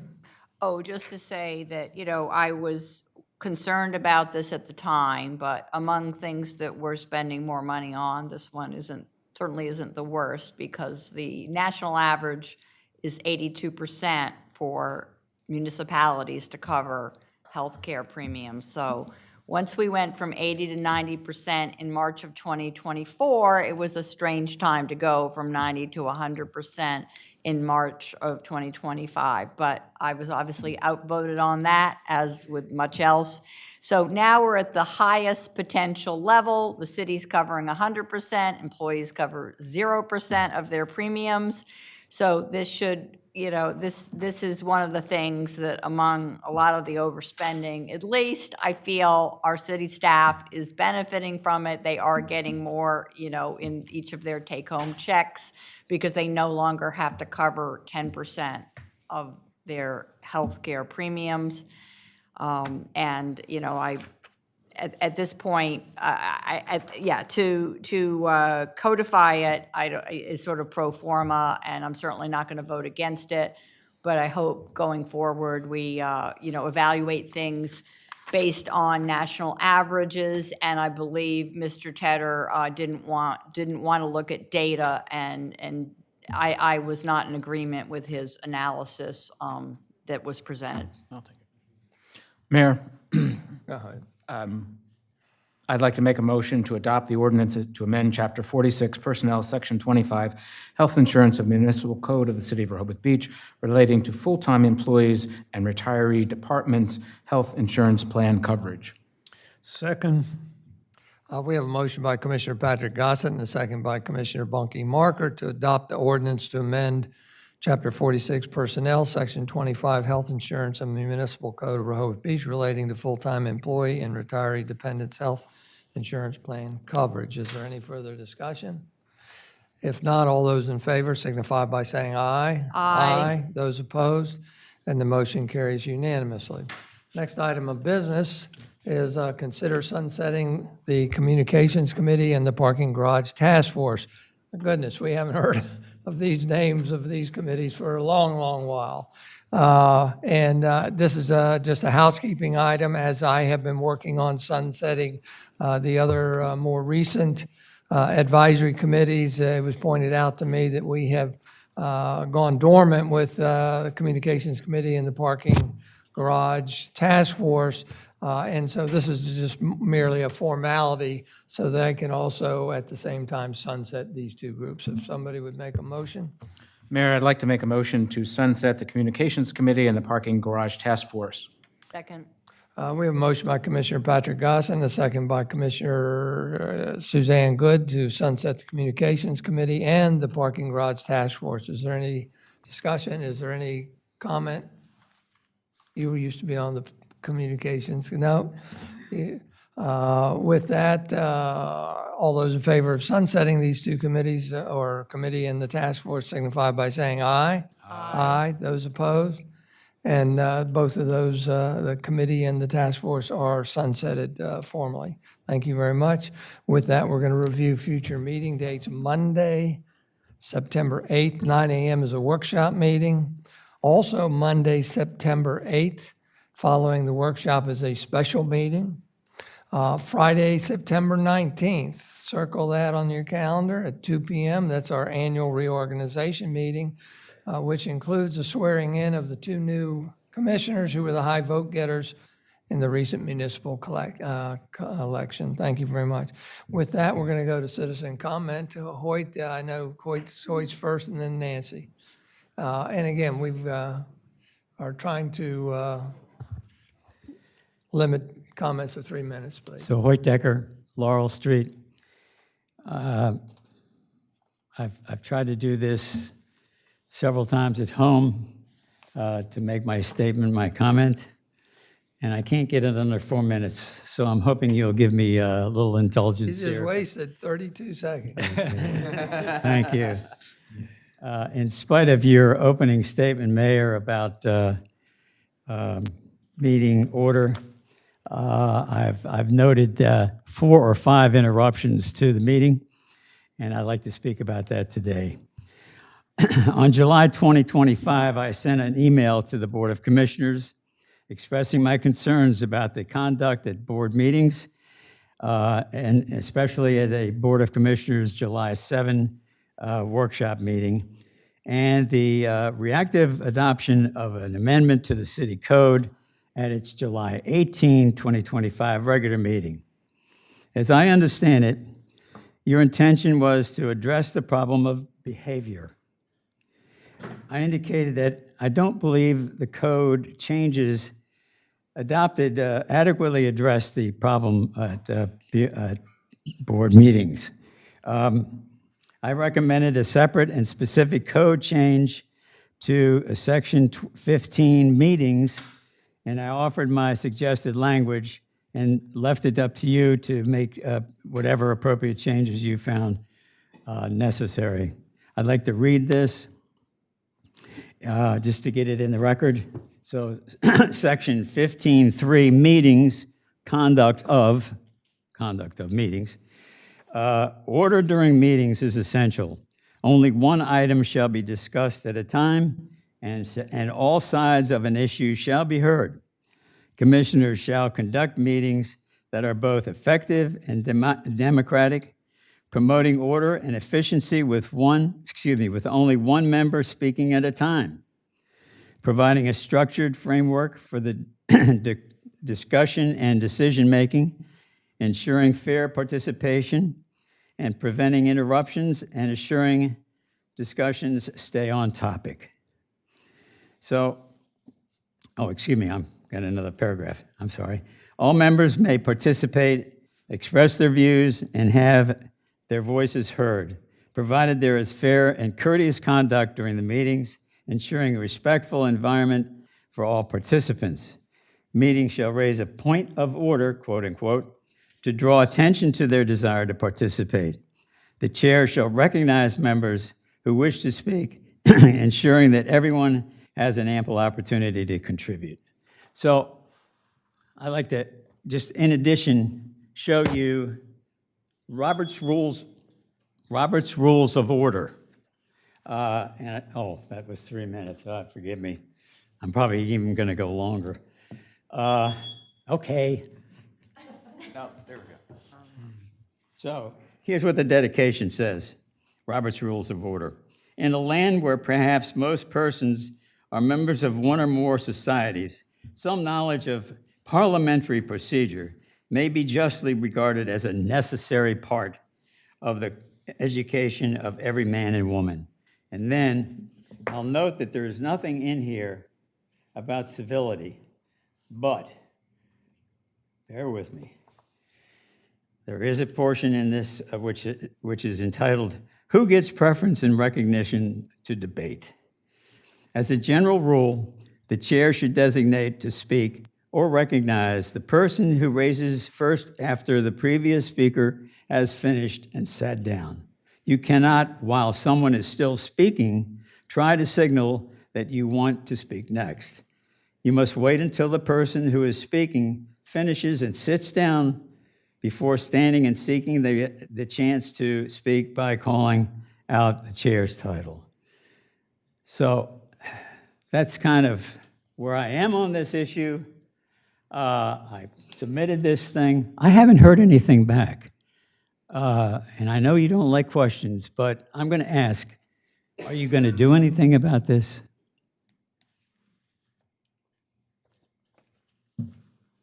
No answer? That's part of the problem here. Well, Go ahead. First of all, I would have to find your correspondence because I don't know where it There is. should be a record of it.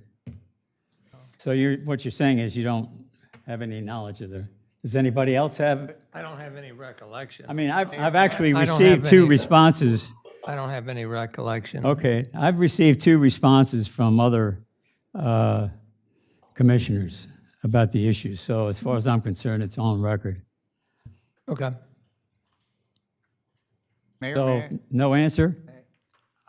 Actually, it was sent on. It was sent on to Ms. Lee, and she responded that she was working on further clarifications of the code, and she thought that your suggestions were worthy, and she was working on them, and I believe still is working on them. So they were passed on to Ms. Lee upstairs in the Personnel Department. Okay. So might I expect something in the future? I think you should, yes. Okay. All right, thank you, guys. Thank you, Hoyt. Nancy? Is there somebody else that wants to speak after her? Suzanne, go ahead. Okay. Yeah, if you're going to stand up at 5:15 to speak at this meeting, you better have a cake with you, and I do. And it's for everyone in the room, but especially all of you. And I mean all of you. Because I have noticed as a taxpayer citizen that not every commissioner has concluded their term. And there are a lot of people like me and my husband that don't go to every meeting, but we're really grateful. We follow what you do. Ed, I still remember our conversation on the noise ordinance, and you guys put a lot of time into this. I don't know you well enough to call you Bunky. Feels uncomfortable. Please do. But this is a limoncello cake from Pasqualini Bakery, and I have plates and stuff like that. And so if you need a little pre-dinner, I'm going to leave it right here and set it out for you all to have some as a way to say thank you for every single one of you, okay? Thank you, Nancy. Thank you, Nancy. Thank you.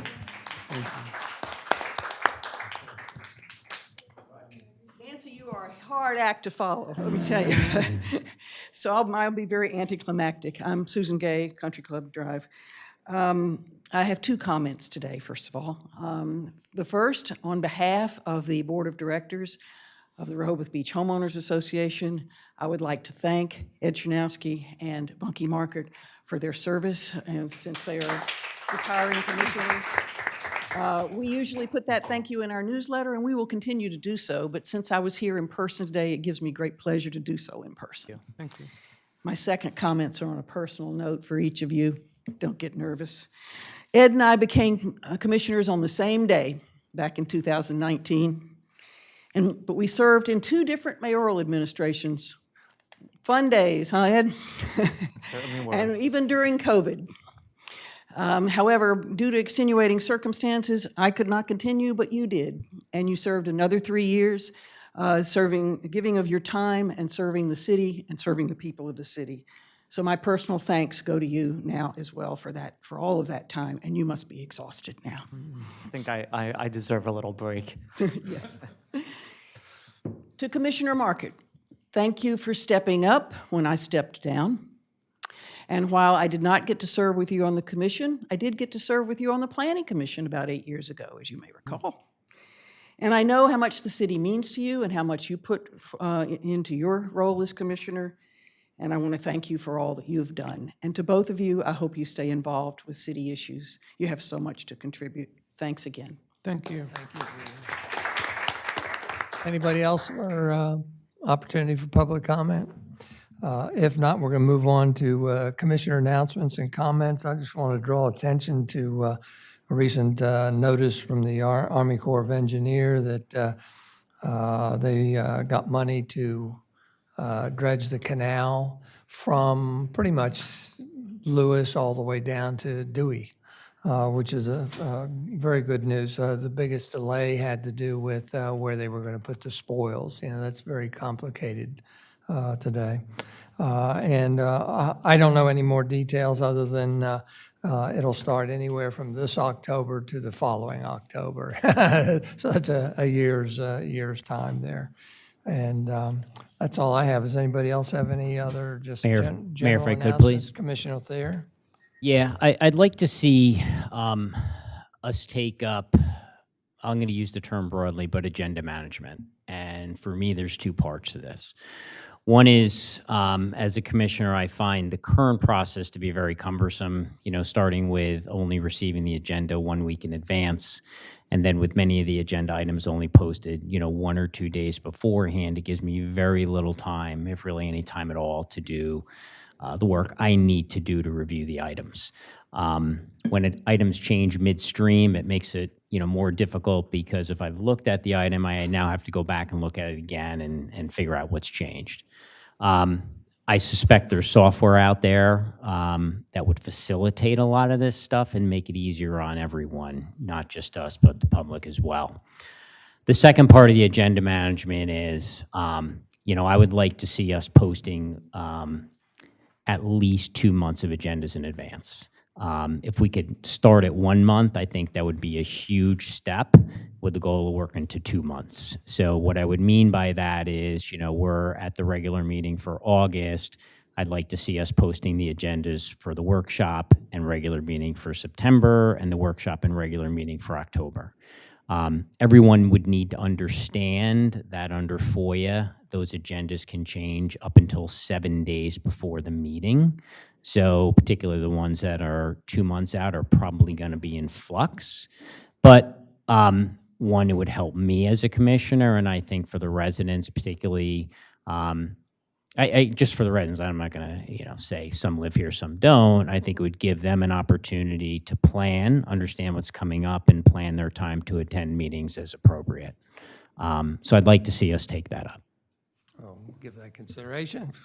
Very good. Anybody else? Mr. Mayor? Commissioner Good? Yeah, as a follow-up, I know I see Henry has been, Mr. Matlos, I'm sorry, has been kind enough to stay late. There's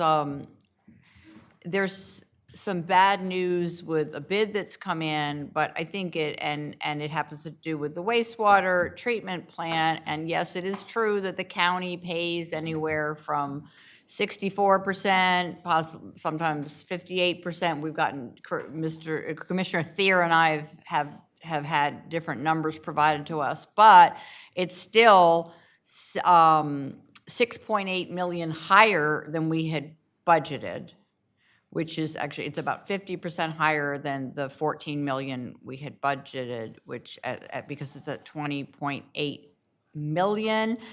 And I was wondering if we could, I know there's a lot of discussion sometimes, like there's this concern, with this extra revenue, like what will we do with it? I believe sometimes it's so clear that we have a myriad list of things that money will be needed for. So I think we should just prepare ourselves on this particular one, that it's similar to how homeowners insurance and certain other costs and repair costs have gone up a lot more than some other things in the current economy.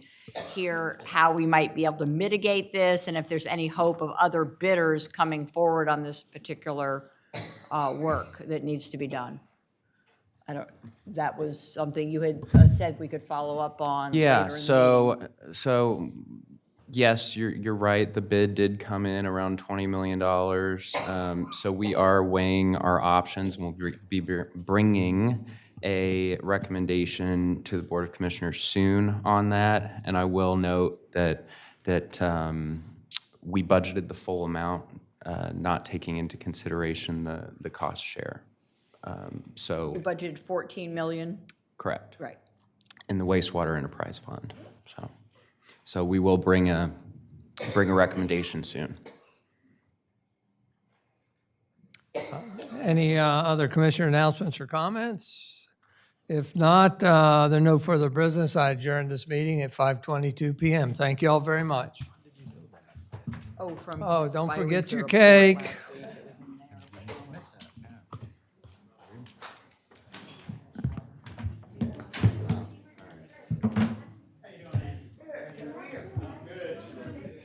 Yes. Want to get a picture? Sure. No. Told him don't leave. We come up there with you and we